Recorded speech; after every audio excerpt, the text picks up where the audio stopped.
नमस्ते सर, कैसे हैं आप? नमस्कार, मैं बहुत अच्छा हूँ। सर, जो पहली बार सुन रहे हैं आपको हमारे दर्शक, उनके लिए थोड़ा-सा एक संक्षिप्त में अपना इंट्रोडक्शन दे दीजिए। जी, आपके सारे दर्शकों को मेरा नमस्कार। और आपको भी मैं सुनता हूँ, लगातार सुनता हूँ और बड़े ध्यान से सुनता हूँ। कभी-कभी तो ऐसा हो जाता है कि केवल साउंड ऑन करके हम लोग काम भी करते रहते हैं और आपकी आवाज़ सुनते रहते हैं। अरे तो सर! बहुत बेहतरीन आप काम कर रहे हैं, बहुत-बहुत धन्यवाद आपको। और मुझे आप घेर लिए बड़े अच्छे तरीके से, तो इसके लिए भी मैं धन्यवाद देता हूँ आप लोगों को, आप और आपकी टीम को। मैं जो है, मेरा नाम ज्ञानेश्वर चौबे है। मैं यहीं बनारस का ही रहने वाला हूँ और मुझे लगता है कि बनारस का पहला इंटरव्यू, इसके अलावा तो बहुत सारे जगहों पे किए, लेकिन बनारस का पहला इंटरव्यू आप ही के साथ कर रहे हैं हम लोग। और मैं काशी हिंदू विश्वविद्यालय, जिसको BHU भी बोलते हैं, वहाँ मैं प्रोफेसर हूँ जूलॉजी डिपार्टमेंट में। और जो हम लोगों का काम है वो एक लंबे समय से, लगभग 19-20 सालों से हम लोग का जो भारत की डाइवर्सिटी है, जो अलग-अलग पॉपुलेशन है, हम लोग देखें तो भारत में बहुत अलग-अलग तरीके के दिखते लोग हैं। क्यों है, किस लिए है, हम कहाँ से आए, हम कौन हैं, तो ये सारी चीज़ों के बारे में हम लोग कोशिश कर रहे हैं कि एक होलिस्टिक अप्रोच ले करके, जिसमें कि केवल जेनेटिक्स नहीं, क्योंकि जेनेटिक्स हर चीज़ का आंसर नहीं दे सकती है।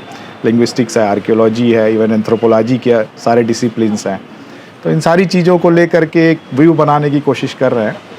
बहुत सारी चीज़ें निकल के आई हैं, लेकिन अभी भी मुझे लगता है कि हम लोग हाफवे हैं। अभी बहुत ज़बरदस्त चीज़ें निकल के आएंगी जो हम लोग एक्सपेक्ट कर रहे हैं, जो मैं आपसे डिस्कस कर सकता हूँ, लेकिन ऐसा नहीं कि वो 100% सही होंगी। जो हम लोग ये हाइपोथेसिस है, टाइम के साथ हो सकता है कि चेंज हो, कुछ अपग्रेड होगा, कुछ और नई चीज़ें आएंगी। तो यही हम लोग लगातार कर रहे हैं। तो सर, हम जब भारत की बात करते हैं, जैसे आपने कहा कि बहुत डाइवर्सिटी है। अगर आप कश्मीर से कन्याकुमारी तक जाएंगे जी। और मध्य Bharat, east Bharat, north east, मतलब हर तरह की ऐसा लगता है कि जो जेनेटिक जो मेकअप है वो बहुत एक्सट्रीमली डाइवर्स है। जी।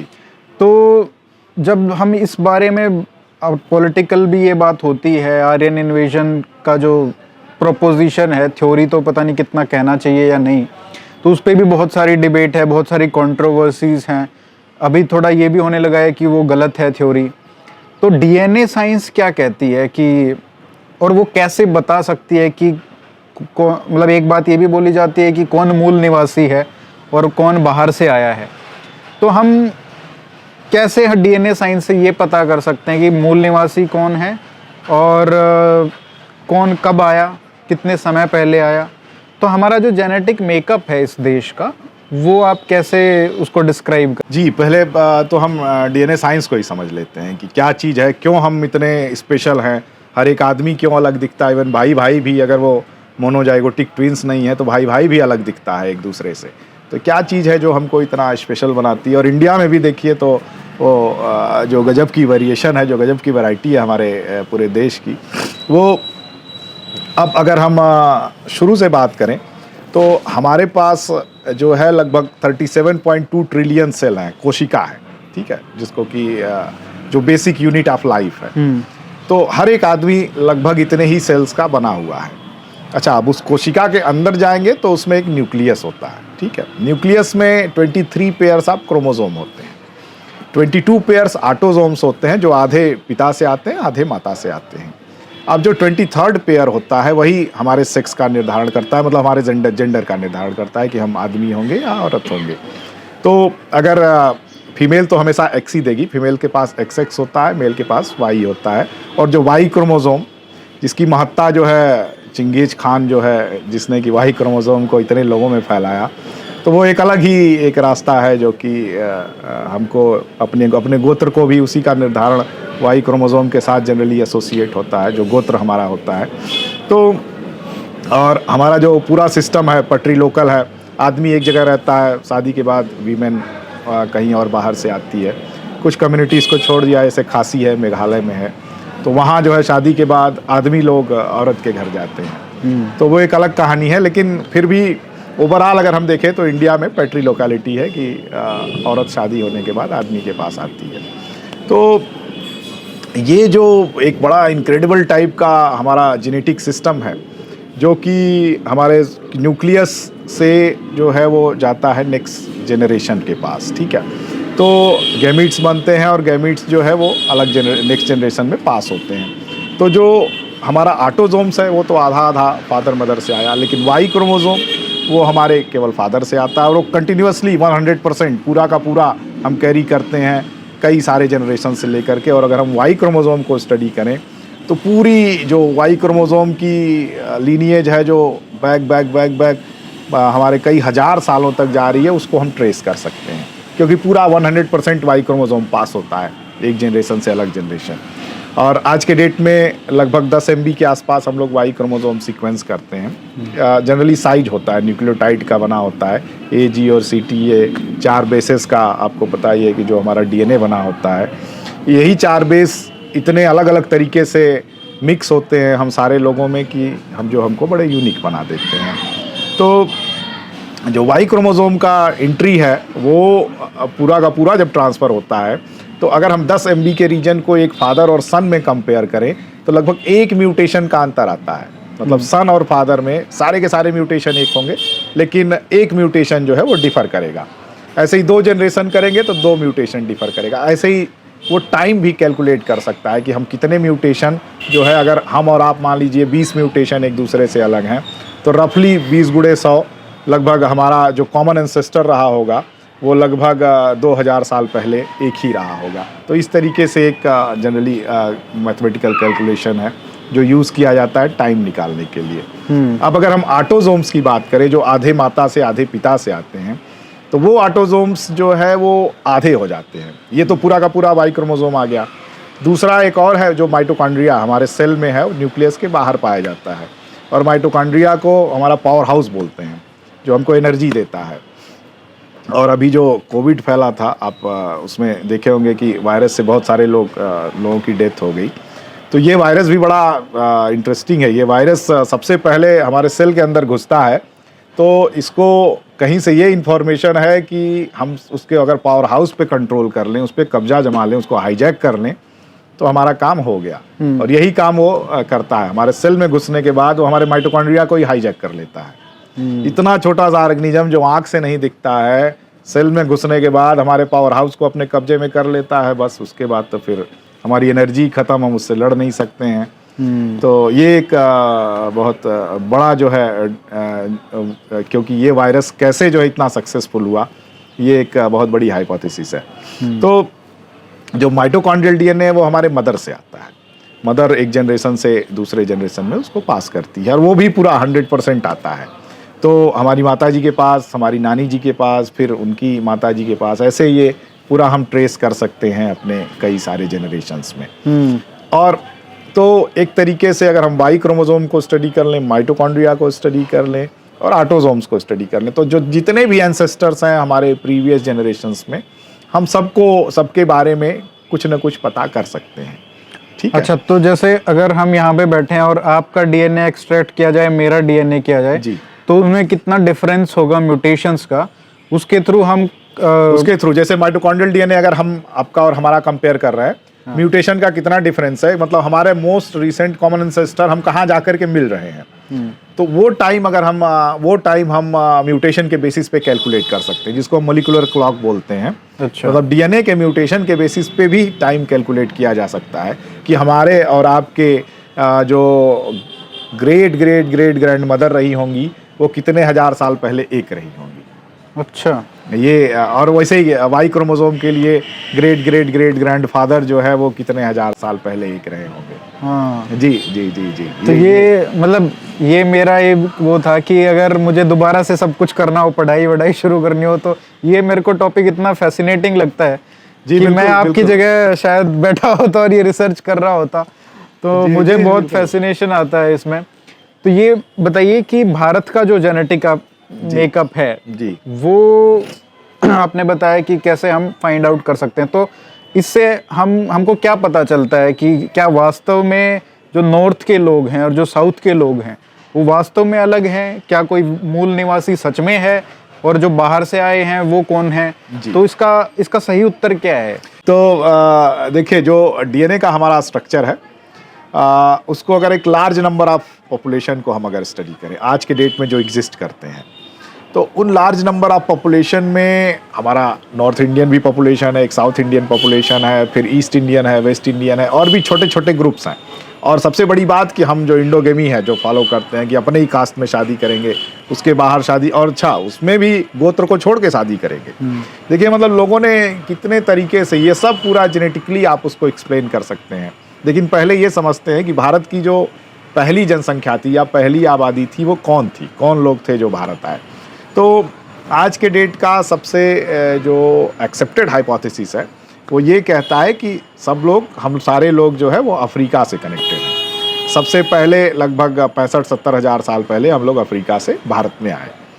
लेकिन आर्कियोलॉजिकल रिसर्च है जो आर्कियोलॉजी के ऊपर है, प्रोफेसर शांति पप्पू का एक बहुत बड़ा काम है जो नेचर में पब्लिश हुआ था।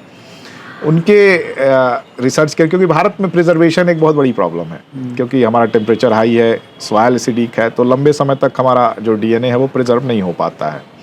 तो उन्होंने टूल्स के बेसिस पे, क्योंकि स्टोन एज था तो हम स्टोन के टूल्स बनाएंगे तभी तो पेट भरेंगे अपना, क्योंकि उस समय एग्रीकल्चर कुछ था नहीं और जानवरों को मार के खाना यही काम था। तो जो टूल्स मिले उनको वो लगभग 3 लाख साल से भी ज़्यादा पुराने हैं। तो इसका मतलब और ह्यूमन, जो मॉडर्न ह्यूमन है, जो हमारा एंसेस्टर है, उसकी ओरिजिन लगभग 2 लाख साल की है। तो इसका मतलब कि कोई ह्यूमन का ही ब्रांच था, और कोई ऐसा ब्रांच ह्यूमन का था जो कि भारत में भी एग्जिस्ट करता था। तो अगर हम पूरी हिस्ट्री देखें तो होमो इरेक्टस लगभग 2 मिलियन साल, ठीक है, मतलब 20 लाख साल पहले एग्जिस्ट करता था। उसके बाद निएंडरथल और डेनिसोवन का जो ब्रांच अलग हुआ हमसे, वो लगभग 6 से 8 लाख साल के आसपास वो अलग हो गया। और फिर निएंडरथल डेनिसोवन भी 4-4.5 लाख साल के आसपास, ये दोनों भी अलग अलग हो गए। अब जो हमारी ह्यूमन की ब्रांच चल रही थी, इसमें निएंडरथल डेनिसोवन के अलग होने के बाद ये ह्यूमन कहाँ था, कहाँ एग्जिस्ट करता था, कोई जानकारी नहीं है। फिर फाइनली हम लोग घूम करके उस स्टेज पे पहुँचते हैं जो 2 लाख साल पहले बताता है कि हमारे जो डायरेक्ट एंसेस्टर है वो अफ्रीका में ओरिजिनेट हुआ। लेकिन उसका एंसेस्टर कहाँ था किसी को जानकारी नहीं है। और वो पेपर एक थोड़ा सा इंडिकेशन ये देता है कि हो सकता है कि उसका एंसेस्टर जो है वो भारत में रहा हो, क्योंकि भारत का क्लाइमेट जो है वो लंबे समय से बहुत बेहतरीन रहा ह्यूमन को रहने के लिए। और 2008 में एक बड़ा अच्छा पेपर आया था जो ये बता रहा था कि 25,000 साल पहले दुनिया की आधी आबादी जो है वो भारत में रहती थी। तो इसका मतलब कि क्लाइमेट और सारी चीज़ें बहुत बेहतरीन रही होगी, तभी खाने का जब तक मिलेगा नहीं तब तक आदमी रहेगा क्यों वहाँ। तो 25,000 साल पहले, जी 25,000 साल पहले पूरे वर्ल्ड की जो आबादी थी उसकी आधी आबादी भारत में एग्जिस्ट करती थी। तो इसका मतलब तो ये भी हुआ कि जो जेनेटिक डाइवर्सिटी होगी वो भी बहुत ज़्यादा होगी 25,000 साल पहले। और सुनिए, सबसे मज़ेदार चीज़ ये है कि फिर से हम लोग बैक वही आउट ऑफ अफ्रीका पे जाते हैं। वो आउट ऑफ अफ्रीका हुआ, अफ्रीका से लोग आए। अब उसमें भी थोड़ा सा सवाल ये है कि क्या वो कोस्टल रूट पकड़ करके आए या डायरेक्टली एंट्री कर गए। तो आर्कियोलॉजिस्ट बोलते हैं कि वो सीधा इंटर करके चले गए, ठीक है, मतलब ये जो गंगा प्लेन है और इसके रास्ते के थ्रू सीधा करके साउथ ईस्ट एशिया निकल गए।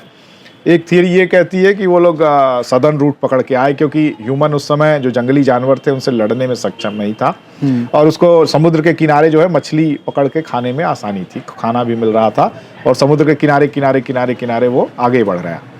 अंडमान की जो जनजातियाँ हैं, ओंगे है और जरावा है, सेंटिनलीज हैं, ये सारी अभी भी देखे तो अफ्रीकन जैसी लगती हैं, लेकिन इनका डीएनए है पूरा का पूरा एशियन। अच्छा। तो अंडमान की बारे में बात आगे करते हैं, पर इसमें देखते हैं कि मान लीजिए इन दोनों रास्तों में से आदमी भारत में आया तो कुछ ग्रुप्स रहे होंगे जो भारत में आए होंगे। अब ये ग्रुप जो है वही डिफरेंशिएट होना शुरू हुआ। मान लीजिए एक जगह पे वो रहना शुरू किया, अब उनकी पॉपुलेशन बढ़नी शुरू होगी, तो नॉर्थ में जाएगा, ईस्ट में जाएगा, वेस्ट में, हर जगह जाएगा, ठीक है।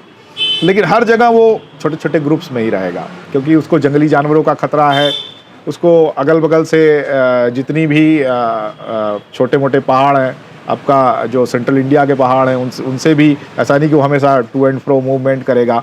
तो इसके वजह से क्या हुआ कि बड़े छोटे छोटे छोटे छोटे ग्रुप्स बन गए हमारे। लेकिन ये सारे ग्रुप कहाँ से आ रहे थे? एक ही कॉमन सोर्स से आ रहे थे, जो कि अफ्रीका से चल के आया था। अब एक अगला सवाल ये है कि कोई और भी मानव क्या उस समय भारत में एग्जिस्ट कर रहा था? तो आर्कियोलॉजी बोलती है कि हाँ, कोई और भी मानव था। तो तो या तो इन्होंने मार करके उसको रिप्लेस कर दिया या उनके साथ कुछ मिक्सिंग हुई होगी। लेकिन आज के डेट में ये केवल मॉडर्न ह्यूमन ही एग्जिस्ट करता है और कोई मानव भारत में नहीं है। कुछ येती की कहानियां हैं, वो मतलब कहानी है, अभी कोई उसके बारे में वो है क्या, क्योंकि जी अब अभी उसके बारे में नहीं जानकारी है। उसका कॉन्सेप्ट क्या है येती का? इसको खत्म कर लेते हैं फिर येती पे आते हैं। सवाल ऐसे ही निकलेंगे जी। तो अब छोटे छोटे ग्रुप्स जो हैं वो एक ही कॉमन सोर्स से आ रहे हैं, ठीक। अब ये कोई नॉर्थ में ग्रुप डेवलप होने लगा, कोई साउथ में डेवलप होने लगा और इनके बीच डिटैचमेंट हो गया, 20-25 हज़ार साल का डिटैचमेंट हो गया। तो भाई हर जगह तो इवोल्यूशन तो होता रहेगा ना। डार्विन ने कहा कि हर कोई भी रहेगा तो इवॉल्व होगा, म्यूटेशन होता रहेगा, लोकल जो इन्वायरमेंट होगा उसके लिए अडाप्ट होगा। और ह्यूमन के लिए एक और चीज़ मैं यहाँ ऐड कर देता हूँ, बड़ी इंपॉर्टेंट है कि हमारा पूरा जो जीनोम है वो पूरे जो हमारे इवोल्यूशनरी हिस्ट्री में है, हमारे लिए सबसे खतरा किससे है? पैथोजन से है। पूरा हमारा जीनोम पैथोजन के अकॉर्डिंग ही मॉडिफाई हुआ है। मतलब हम लगातार जो है वो वायरस, बैक्टीरिया, फंजाई, लाइकेंस, जितने भी रोग करने वाले जो है वो पैथोजेंस हैं, उन्हीं से लड़ते लड़ते हम यहाँ तक पहुँचे। हम बड़े लकी हैं कि यहाँ हमने सामने बैठ के बात कर रहे हैं, नहीं तो इतनी सारी ह्यूमन की तो वैरायटी पूरी की पूरी ख़त्म हो गई इन पैथोजन की ही वजह से।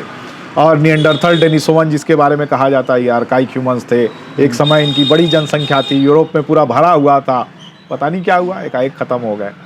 तो जो बेस्ट एक्सेप्टेड थियरी यही है कि पैथोजन ने हमारे जीनोम को बड़ा कंट्रोल किया।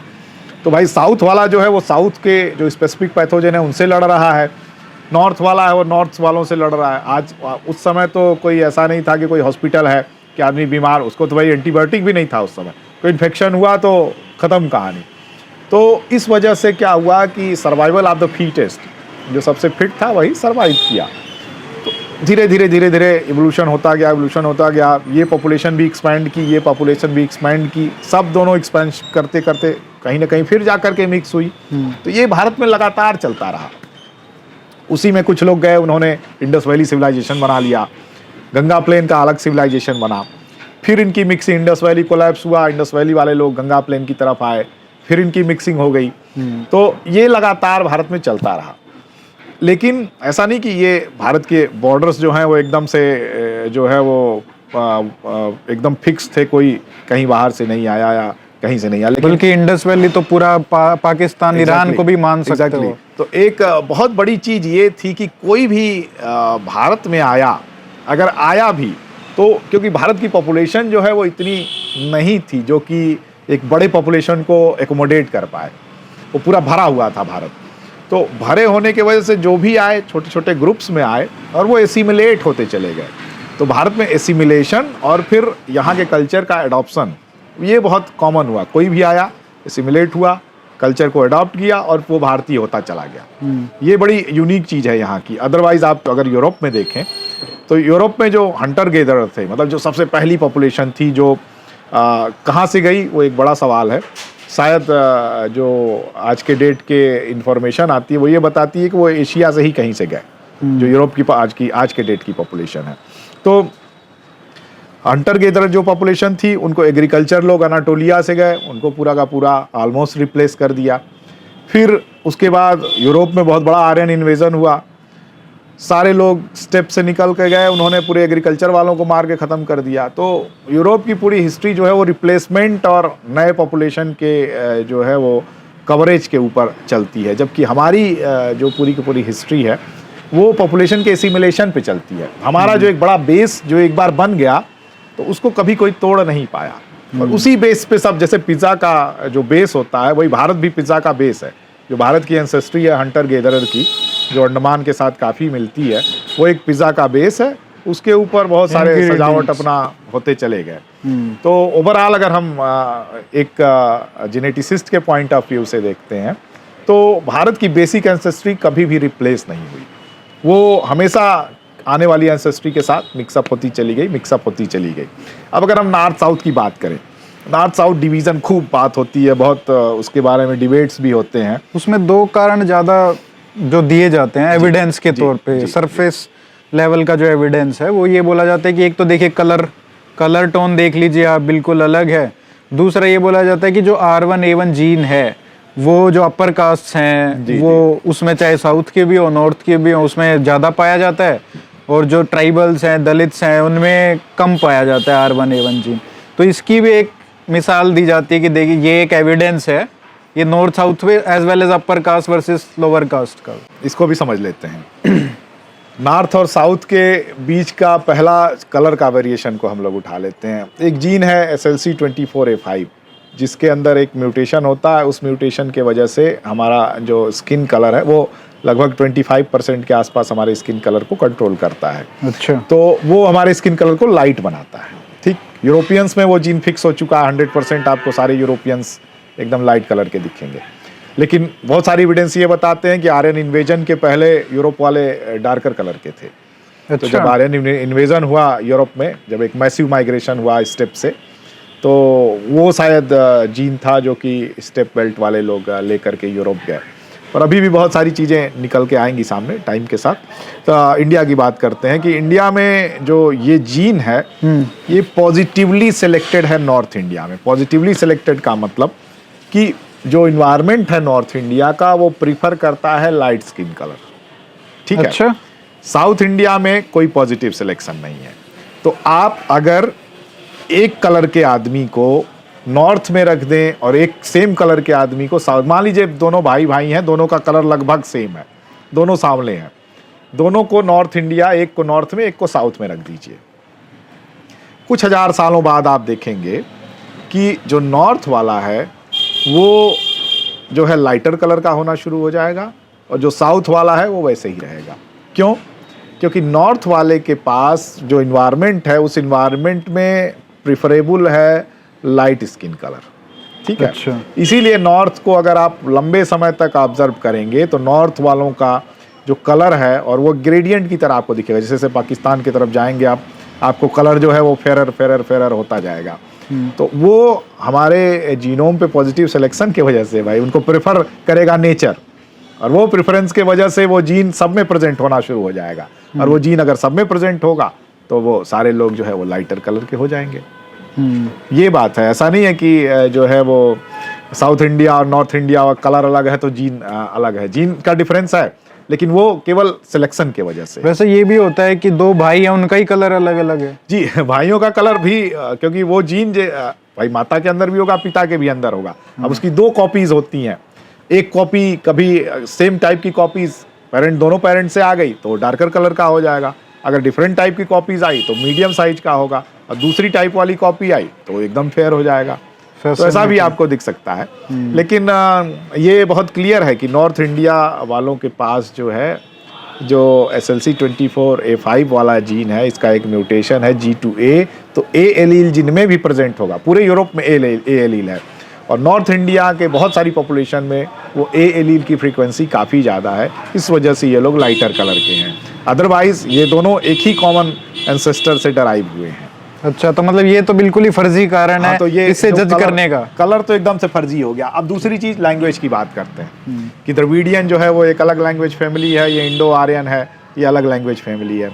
लैंग्वेज का जो डिस्पर्सल है वो एक लिंग्विस्टिक बेहतर तरीके से बता सकता है, क्योंकि मैं जेनेटिसिस्ट हूँ। मेरी जो लिमिटेड नॉलेज है इसमें, उसके बेसिस पे मैं ये बता रहा हूँ कि अगर आप पंजाब से एक आदमी को ले लें, एक को तमिलनाडु से ले लें, ठीक है भाई, इनके जीन में डिफरेंस मिलेगा, लेकिन वो जीन का डिफरेंस उनके लैंग्वेज के बेसिस पे नहीं है, क्योंकि वो पंजाबी बोलता है और ये तमिलियन बोलते हैं, इसके वजह से नहीं है। ये इसलिए है कि ये डिस्टेंस इनके बीच एक बहुत ज़्यादा है। और वो डिस्टेंस कैसे क्रिएट हुआ कि जैसे मैं बताया कि जब एक कॉमन सोर्स ऑफ पॉपुलेशन छोटे छोटे पार्ट्स में बट गई, फिर ये छोटे पार्ट्स यहाँ इवॉल्व होना शुरू किए, फिर फाइनली 2-3 हज़ार 4 हज़ार साल पहले हमारा इंडोगेमी सिस्टम बहुत हाई लेवल पे, इंडोगेमस जब हम होना शुरू हो गए तो फिर जो हमारे जीन का एवोल्यूशन है वो एक लिमिटेड एरिया में, दायरे में होना शुरू हो गया। तो ये सब चीज़ें हमको यूनिक बनाती है, न कि हमारा लैंग्वेज का वेरिएशन। क्योंकि कोस कोस पे पानी बदले 3 कोस पे पानी, ये तो भाई हमारे भारत की नॉर्मल सिस्टम है जो बहुत पहले हमारे पुरखे लोग बोल के चले गए। और हमको तो, मतलब अगर लैंग्वेजेस का कंपेयर भी करना है जी, तो हम अगर मतलब आपस में देखें, जैसे पंजाबी हरियाणवी, हरियाणवी राजस्थानी, राजस्थानी गुजराती, गुजराती मराठी, अगर इस तरीके से आसपास वालों का कंपेयर करते जाएं तो मेरे ख्याल से सिमिलरिटीज बहुत मिलेंगी। ग्रेडियंट मिलेगा। और इसको सही में टेस्ट करना हो तो आ जाइए सेंट्रल इंडिया में, यहाँ आपको ऑस्ट्रोएशियाटिक भी मिलेंगे, इंडो आर्यन भी मिलेंगे और द्रविडियन भी मिलेंगे। अच्छा। गोंड है जो द्रविडियन बोलता है। अच्छा। इंडो आर्यन जितने भी नॉर्मल कास्ट के पॉपुलेशन है वो इंडो आर्यन ही बोलते हैं। हाँ। और उसके बाद ये आप मध्य प्रदेश और छत्तीसगढ़, झारखंड, हाँ यहाँ तो आपको तीनों लैंग्वेजेस साथ में मिल जाएंगी। अच्छा। भाई ओराम है वो भी जो है द्रविडियन बोलता है, कुरुख लैंग्वेज का है। तो इन तीनों को कंपेयर करिए, आपको एक ही तरीके का जीन उनमें मिलेगा क्योंकि वो साइड बाय साइड रह रहे हैं। तो यहाँ हमेशा आपको एक जो दायरे का डिफरेंस है, वो दायरे का डिफरेंस इसी बेसिस पे है कि हम कितने दूर अपने एंसेस्टर के साथ या अपने किसी पर्सन के साथ कौन सा कॉमन एंसेस्ट्री शेयर कर रहे हैं और उससे हम कितना दूर हैं। तो डिस्टेंस जो है वो किलोमीटर वाली डिस्टेंस वो मायने रखती है, न कि लिंग्विस्टिक डिस्टेंस मायने रखता है। और ये भारत में हर जगह, पूरे के पूरे भारत में ये अप्लाई होता है, एक्सेप्ट आप छोड़ दें ऑस्ट्रोएशियाटिक जो एक अलग तरीके की पॉपुलेशन है, और तिब्बतो बर्मन जो कि नॉर्थ ईस्ट में रहती है, वहाँ आपको लैंग्वेज का जो क्लोजनेस है, क्योंकि ये बहुत रीसेंट इन्फ्लक्स है, वो लैंग्वेज का आपको दिखेगा। अदरवाइज पूरे भारत में आपको द्रविडियन आर्यन के बीच में जो लोग वेरिएशन बताते भी हैं, ये उनकी देखने का नज़रिया है, क्योंकि वो लैंग्वेज के बेसिस पे देखते हैं, जबकि इसको जियोग्राफी के बेसिस पे देखना चाहिए।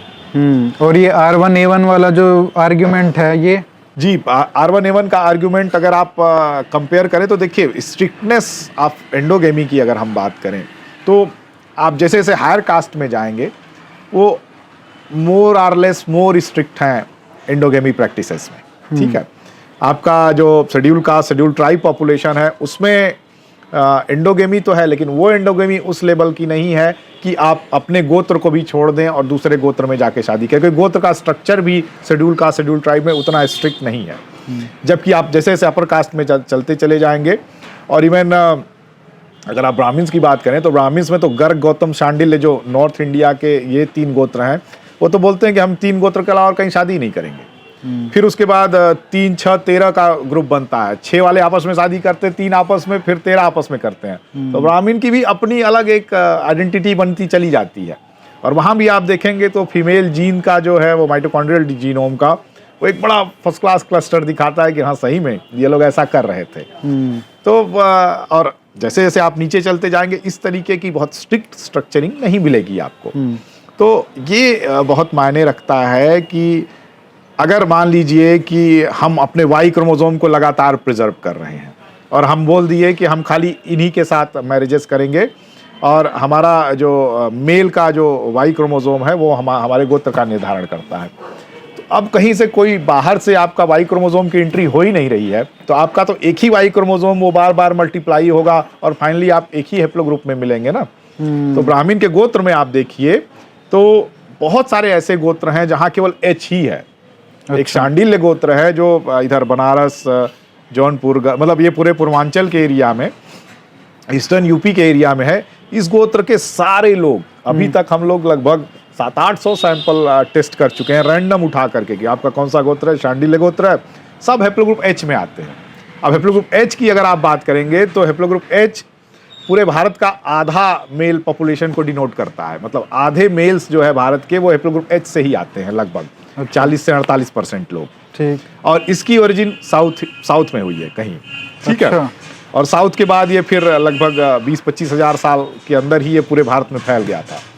और R1A जीन को लोग ब्राह्मण के साथ जोड़ देते हैं। अब ये शांडिल्य गोत्र वाले क्या ब्राह्मण नहीं बोले जाएंगे, जिनके पास पूरा का पूरा खाली हेप्लोग्रुप एच है।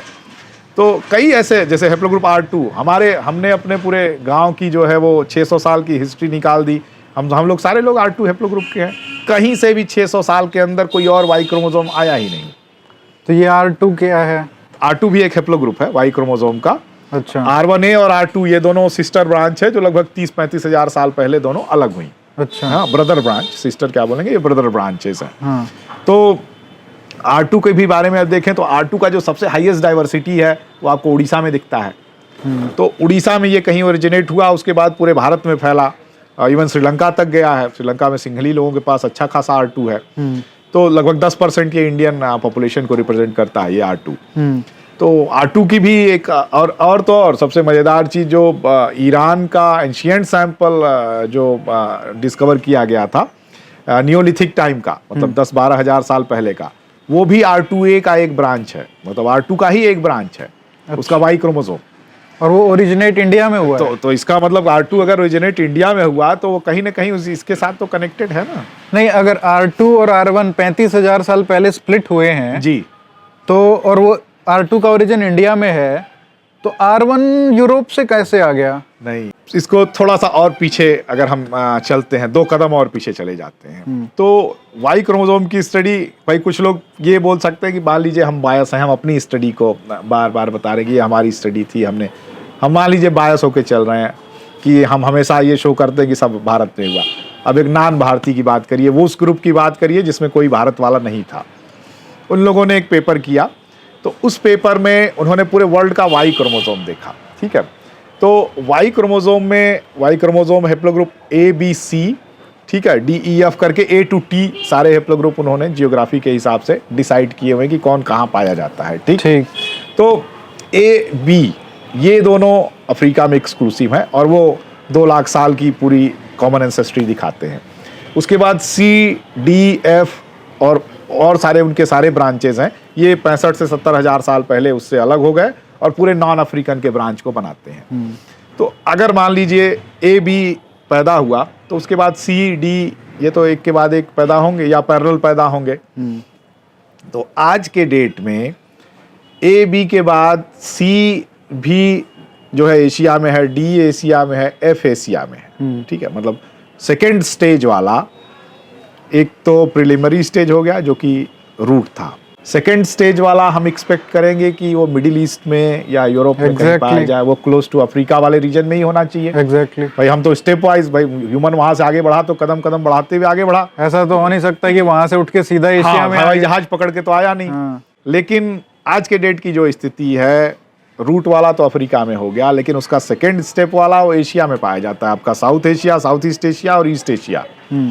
जो D है, F है और C है, ये इधर ही पाया जाता है, उधर है ही नहीं ये। तो उसके बेसिस पे उन लोगों ने एक बड़ा कंक्लूजन ये दिया था कि भले ही अफ्रीका जो है वो ओरिजिन हो मॉडर्न ह्यूमन का, लेकिन उसका नर्चरिंग प्लेस जो है वो एशिया रहा है।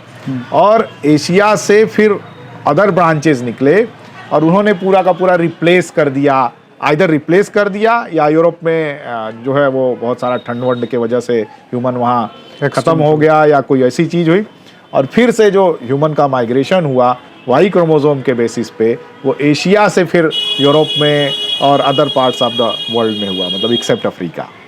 तो ये भी एक थियरी है जो कि हम लोग उसमें कहीं भी इन्वॉल्व नहीं है। अदर ग्रुप्स ऑफ जिसमें कि जो है वो सेंगर इंस्टीट्यूट के साइंटिस्ट हैं, वाबिलोव इंस्टीट्यूट रसिया के साइंटिस्ट हैं, तो इन लोगों ने और वो बड़ा अच्छा पेपर है, काफ़ी लंबे समय से, मतलब 2-3 सालों से वो पेपर एग्जिस्ट करता है। तो अगर हम ये देखें कि अब R1A कहाँ ओरिजिनेट हुआ, तो ये बहुत बड़ा सवाल है, ठीक है। अब R1A की हम ब्रांचेस की बात करें, हम भूल जाते हैं कि मान लेते हैं कि ठीक है कहीं यूरोप में ओरिजिनेट हुआ, तो R1A का जो बेस है R1A स्टार, R1 स्टार, ये सब हिमालय साइड में इंडिया में अच्छे खासे प्रेजेंस है, 5 से 7% लोगों में प्रेजेंट है। फिर R1 के अदर ब्रांचेस R1A1B, R1A1C जो कि अदर मार्कर्स हैं, जो कि लगभग 6-7 हज़ार साल पहले डिफ्रेंशिएट हुए, ये भी इंडिया में अच्छे खासे पाए जाते हैं। और तो और भारत से जाने वाले जो जिप्सी लोग थे, जिनको रोमा बोलते हैं, जो यूरोप में रहते हैं, उनके पास भी जो M780 का मार्कर है, जो R1A का ही है, वो भारत से ही लेकर के वो यूरोप में गए हुए हैं, ठीक है। तो एक ब्रांच है जो कि भारत वालों को, जो लगभग 5% R1A ब्रांच को रिप्रेजेंट करती है, वही ब्रांच केवल जो है इंडिया में, इंडिया को कनेक्ट करती है सेंट्रल एशिया के साथ, अदरवाइज कोई ब्रांच नहीं है। और भारत के जो 95% R1A का वेरिएशन है, वो भारत में ही कहीं ना कहीं ओरिजिनेट हुआ है। ये बहुत क्लियर है हमारे R1A वाले पेपर से। और हम लोग डिस्कस किए कि वो पेपर क्यों रुका हुआ है, लेकिन वो पेपर आएगा ही, कभी ना कभी आएगा, और वो ये क्लियरली पेपर बताएगा कि कि 95% R1A का जो वेरिएशन ओवरऑल इंडिया में एग्जिस्ट करता है वो इन सीटू है, वो इंडिजिनस है, वो कहीं बाहर से नहीं आया है। तो अगर इतना डाइवर्सिटी इंडिया में ही हुआ है जी, तो क्या इसका एक थ्योरी ये भी है कि वो ओरिजिन भी उसका इंडिया में होगा या देखिए, जरूरी नहीं उसका है? दूसरा ब्रदर ब्रांच तो है इंडियन ही। अब या तो कहीं एशिया में हुआ है, ये बहुत क्लियर है, ठीक है। तो या तो इंडिया या साउथ ईस्ट एशिया। उसके अलावा जो ईरान की बात होती है वो मेरे ख्याल से अनलाइकली है, लेकिन अभी भी मुझे लगता है कि कुछ और एंशियंट सैंपल्स आएंगे तो इसके बारे में और पता चलेगा। बट ओवरऑल जो एंशियंट सैंपल प्रेजेंट हैं उनमें किसी के भी पास M780 का मार्कर नहीं मिला है, जो इंडिया के लगभग 60 to 70% R1A वेरिएशन को शो करता है। अच्छा जी, और ये रोमा लोग हैं उनमें था? रोमा लोग में था और भारत के भी लोगों में है। अच्छा जी, अदरवाइज एंशियंट सैंपल में नहीं है, ये यूरोप में कहीं नहीं मिला है ये? कहीं नहीं है। अच्छा हाँ। तो ये कहीं ना कहीं ये शो करता है कि आउट ऑफ इंडिया हुआ होगा, पॉसिबिलिटी दिखाता है। जी जी जी जी जी, मतलब उसको हम पूरी तरीके से रूल आउट नहीं कर सकते कि हाँ ये तो है कि ये इंडिया में ओरिजिनेट हुआ है। हाँ। अच्छा, R1A का हम दो अलग अलग ब्रांचेस हैं, एक यूरोपियन स्पेसिफिक ब्रांच है, एक एशियन स्पेसिफिक ब्रांचेस है।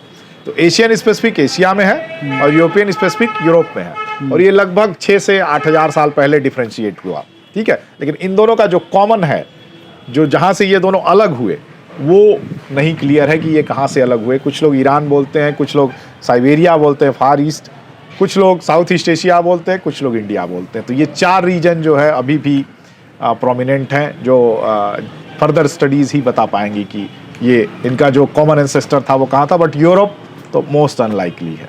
Most unlikely. जी। इंटरेस्टिंग। तो आपने जैसे बोला कि हो सकता है कि साउथ एशिया हो या साउथ ईस्ट एशिया हो इसका origin, but Iran less likely है, उसका क्या कारण है?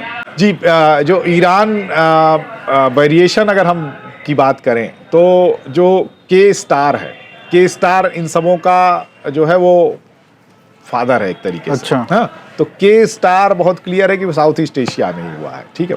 अब के स्टार के बाद जो ब्रांचेस निकली, के स्टार के बाद R1A और R2 दोनों की कॉमन ब्रांच निकली, तो ये तो पक्का है कि वो साउथ ईस्ट एशिया से ही निकली।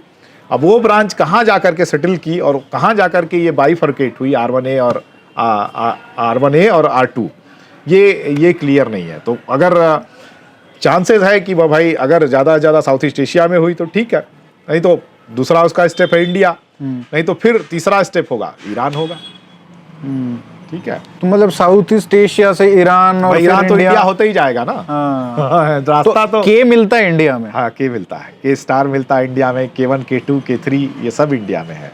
और साउथ ईस्ट एशिया में भी है, साउथ ईस्ट एशिया में ज़्यादा है, इसलिए साउथ ईस्ट एशिया जो है वो तो इस जर्नी के हिसाब से देखा जाए, और R2 का आपने बोला उड़ीसा में है, के का आपने बोला साउथ ईस्ट एशिया में है जो इनका पेरेंट है, और सबसे ज्यादा डाइवर्सिटी R1 का यहाँ पे है। जी जी जी जी। तो इन सब जो एविडेंस पॉइंट कर रहा है, एलिफेंट इन द रूम जो है वो तो यही है कि भाई इंडिया में मोस्ट लाइकली है। अब देखिए इसके साथ जो हमारा आर्गुमेंट ये कहाँ कमज़ोर पड़ता है, ये वहाँ कमज़ोर पड़ता है जब लोग बोलते हैं कि मल्टीपल माइग्रेशन इसको ले आए। मान लीजिए कोई जो है साउथ ईस्ट एशिया से भारत में आ गया तो वो R1A का कोई ब्रांच लेकर के आ गया, R1A का मान लीजिए कोई और डिफ्रेंशिएटेड ब्रांच जो है ईरान में एग्जिस्ट करता था, वो भी ब्रांच इंडिया में आ गया, वो हम सबको मॉडर्न सैंपल में सैंपल कर ले रहे हैं, इस वजह से हमको हाई वेरिएशन मिल गया। जैसे एक साइंटिस्ट थे, उन्होंने कहा कि आप अफ्रीका से एक आदमी को ले जाइए, एक आदमी को इंडिया से, एक आदमी को यूरोप से, एक आदमी को ऑस्ट्रेलिया से,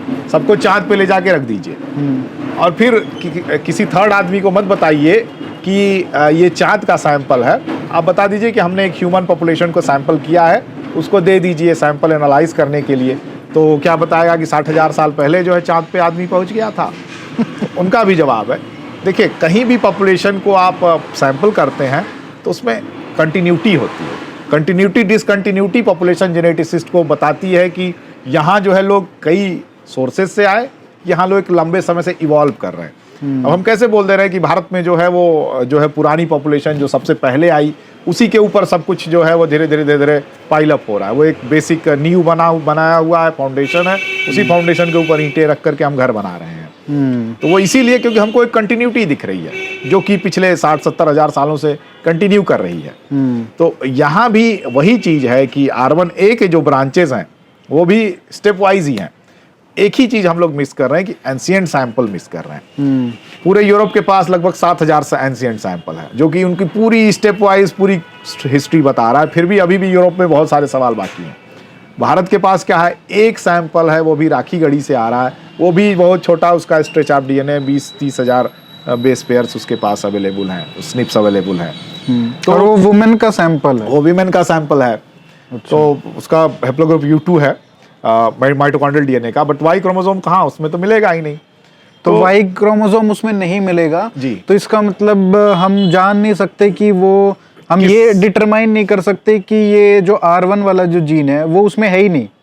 वो है कि नहीं है तो कोई नहीं बता सकता ना भाई, वाई क्रोमोसोम है नहीं तो R1A कहाँ से आएगा। हाँ, वही ना, क्योंकि वो R1 सैंपल होता तो ये पता लगता कि वो कौन से हैप्लोग्रुप का होगा। लेकिन मतलब इंडस पेरीफेरी के जो सैंपल उन लोगों ने एनालाइज किए, मतलब इंडस के आसपास के रीजन के, उन सैंपल का अच्छा डीएनए क्वालिटी है। तो वहां उनको 2 ही हैप्लोग्रुप मिले, एक R2 और दूसरा जो है वो J2। ठीक अच्छा। है, ये 2 हैप्लोग्रुप शायद, मतलब कंफर्म नहीं है, लेकिन शायद इंडस वैली में ये काफी कॉमन हैप्लोग्रुप थे उस समय वाई क्रोमोसोम के। तो अब R1A वहां था कि नहीं था, ये तो एक लार्ज नंबर, आप जब एंशिएंट सैंपल हम देखेंगे, जीनोटाइप करेंगे, तब पता लगेगा, नहीं तो ऐसे नहीं। गंगा प्लेन का एक भी सैंपल हमारा, भाई इंडिया के पास कोई एंशिएंट सैंपल का है ही नहीं, कोई डेटा ही नहीं है। हम 5000 साल पहले इंडिया में किस तरीके का जीन पाया जाता था किसी को नहीं पता है। 2000 साल पहले क्या था, तो कोई भी हमारे पास किसी भी म्यूजियम में कुछ भी नहीं रखा है एंशिएंट सैंपल। नहीं, देखिए इसके लिए बहुत बड़े फंडिंग की जरूरत है, पर अभी तक हमारी गवर्नमेंट इस पे फोकस नहीं कर रही है। अच्छा, तो मतलब जैसे आपने आपका जो डीएनए वाला पेपर है, जो हम इतने साल से इंतजार कर रहे हैं कि वो आएगा, और मतलब जो हिस्ट्री है इंडिया की वो और वर्ल्ड की, वो रीराइट करने का उसमें पोटेंशियल है। और जो आपने जैसे कहा कि और सैंपल हैं अगर, तो उनको भी अगर ढूंढना है या उनको टेस्ट करना है डीएनए, तो करोड़ों का खर्चा है। जी जी जी। अब आप थोड़ा एस्टिमेशन बताइए कि क्योंकि इसको हो सकता है कि ये वीडियो जो है वो शायद सरकार तक पहुंचे या फिर किसी प्राइवेट इंस्टीट्यूशन तक पहुंचे जो उसको फंड करना चाहे। तो कितने करोड़ का लगभग जो पेपर्स आते हैं जैसे बाहर हार्वर्ड में और जगह पे, वो इतने हजार सैंपल्स लेके वो टेस्ट करते हैं, या हमारे से तो ज़्यादा ही होता है। अब हम एक राखी गढ़ी वाला हमको मिला था, उसमें इतने एक्साइटेड हो गए थे हम, लेकिन हम कैसे, कितना पैसा लगेगा इसमें? जी देखिए, पहली चीज़ की डेडिकेटेड फैसिलिटी चाहिए एंशिएंट डीएनए करने के लिए। वो आज के डेट में बिरबल साहनी, नीरज राय जी के लैब में उपलब्ध है। दूसरी CCMB हैदराबाद में उपलब्ध है। लेकिन उसके लिए जो फंडिंग है, समझ लीजिए कि पिछले जो राखी गढ़ी का सैंपल था उसको करने के लिए कम से कम जो है 5 से 7 करोड़ रुपए खर्च हुए थे, केवल एक सैंपल को प्रोसेस करने के लिए। बहुत सारी लाइब्रेरीज बनाई गई, बहुत सारा काम किया गया उसमें। और वो एक बड़ी डेडिकेटेड लैब, क्योंकि हार्वर्ड में था, इस वजह से वो पॉसिबल भी हो पाया। तो इतनी फंडिंग जो है हमारी गवर्नमेंट आज तक वो कभी सोची नहीं कि इस तरीके का काम, एक तो कभी गवर्नमेंट इस तरीके के काम को कभी प्रमोट नहीं की। बहुत सारे जो है वो आप अगर उठा करके देख लेंगे कि जो भारत की फंडिंग भी है, जो भी 1-2% फंडिंग भारत सरकार करती, फिर भी वो कई हजार करोड़ में होती है। उस फंडिंग में से कितना जो है इस तरीके के काम को दिया गया, जहाँ तक मेरी जानकारी है, एक भी फंडिंग इस तरीके के काम को नहीं दी गई है। पहले तो गवर्नमेंट को ये सोचना चाहिए कि भाई जो हमारी एंसेस्ट्री की बात हो रही है उसमें जो है वो वेस्टर्न वर्ल्ड इतना इंटरेस्टेड है, वेस्टर्न वर्ल्ड इतना फंडिंग देने को तैयार है, और हम अगर अपनी एंसेस्ट्री अपने लोग नहीं उसको करेंगे तो फिर वही मिस इंटरप्रिटेशंस होते हैं। और फिर उसको काटने के लिए भी हमारे पास अगर अस्त्र शस्त्र आप नहीं देंगे तो हम कहाँ से उसको काट पाएंगे।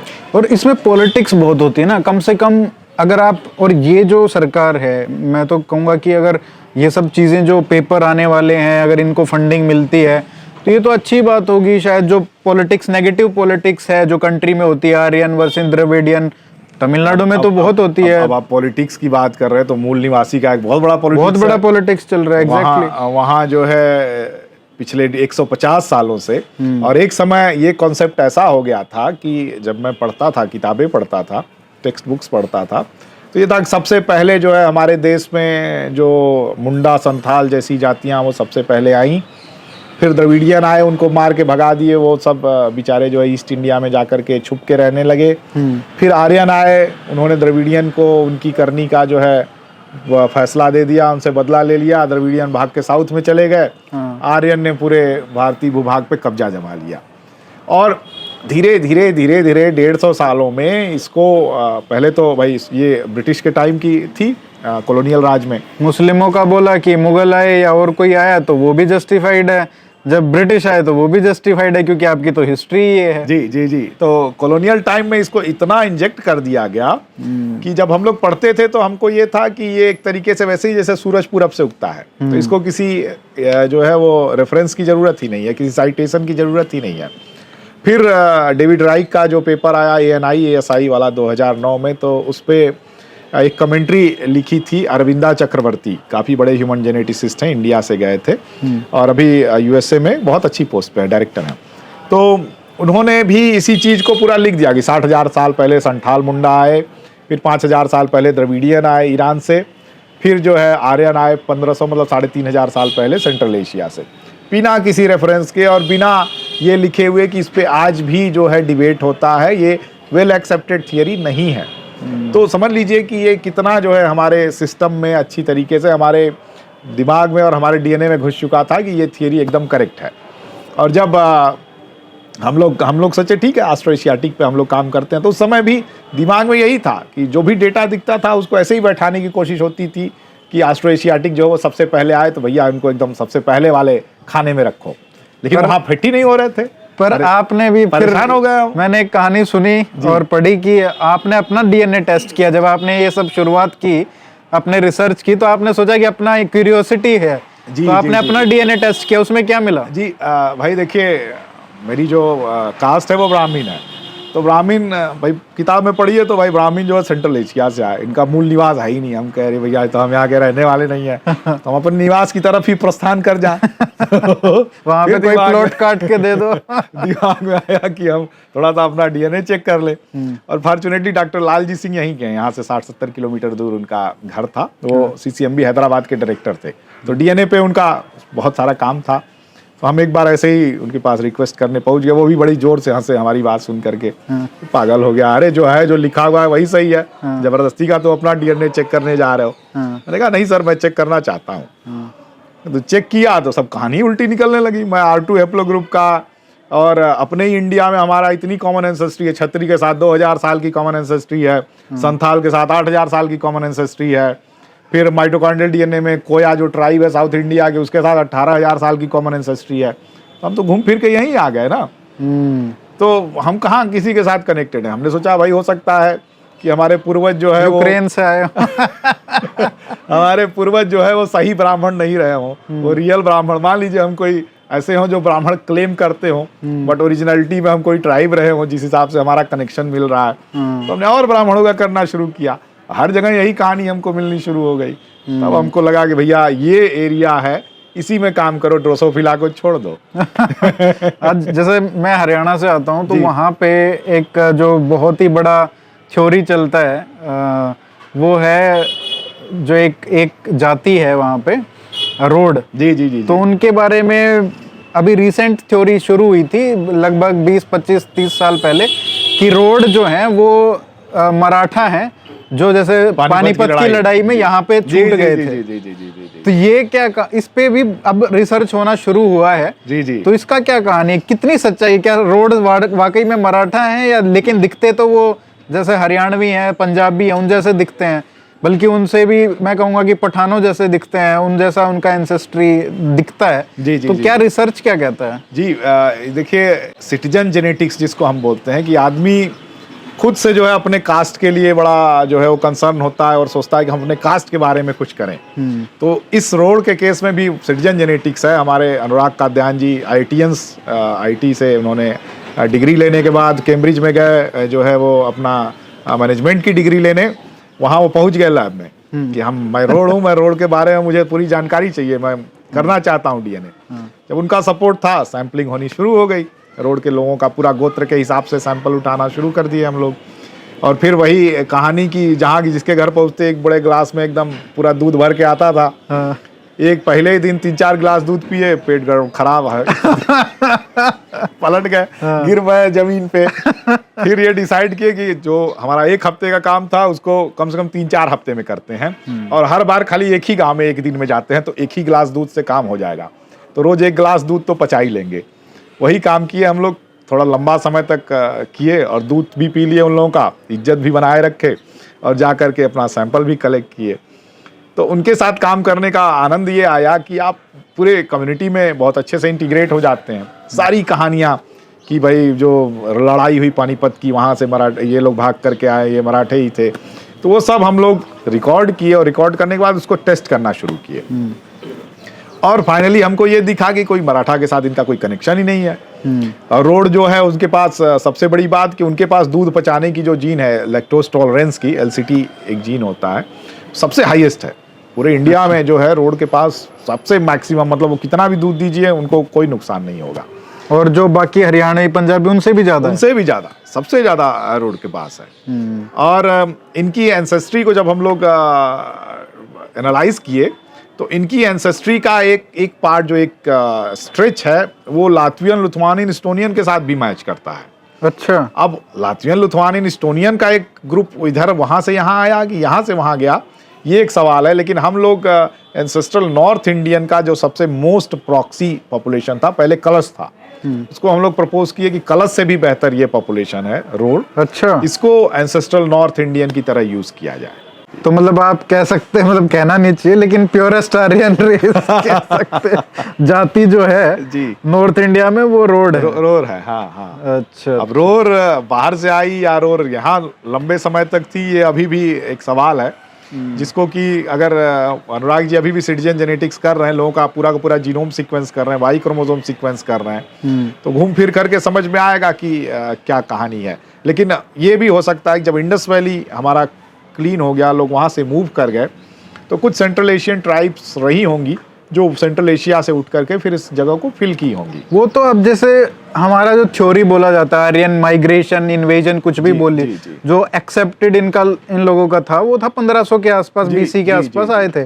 लेकिन उसके बाद तो लोग आए ही है ना, हुण आए हैं और लोग आए हैं, और सही बात तो वो तो ऐसा तो कोई कह ही नहीं रहा है कि आए, हुण आए, यवन आए, ये सब कहाँ, ये तो कोई कह ही नहीं रहा है कि कोई नहीं आया है। भारत की जो पूरी एंसेस्ट्री है, जो बेस है, ठीक है, वो तो हंटर गैदरर वाली एंसेस्ट्री है, लगभग 30 से 40% पॉपुलेशन में प्रेजेंट है। उसके बाद जो इंडस वैली का है, सबसे ज़्यादा है, लगभग 60-70% के आसपास जो है ये पूरा वेरिएशन कवर करता है। तो जो 5 से 15% का जो वेरिएशन है, वो वेरिएशन तो कनेक्ट करता है हमको स्टेप के साथ, लेकिन 5 से 15% वाला जो है वो मल्टीपल, ऐसा नहीं कि एक सिंगल जो है फ्लॉक ऑफ पीपल आए और वो ये एंसेस्ट्री लेकर के आए।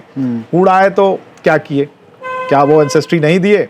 अभी जो रिसेंट पेपर है वो बताता है कि 10% जो ईस्ट एशियन एंसेस्ट्री बंगालियों में प्रेजेंट है, वो मोस्ट लाइकली हुण के वजह से है। अच्छा। हाँ, तो भाई उन्होंने अगर वो एंसेस्ट्री दी है, ईस्ट एशियन रिलेटेड एंसेस्ट्री, तो उनके पास तो आर्यन वाली एंसेस्ट्री भी थी, वो भी जरूर कुछ लोगों के पास मिली होगी। तो और उसके बाद शक लोग भी आए, फिर अलेक्जेंडर आया।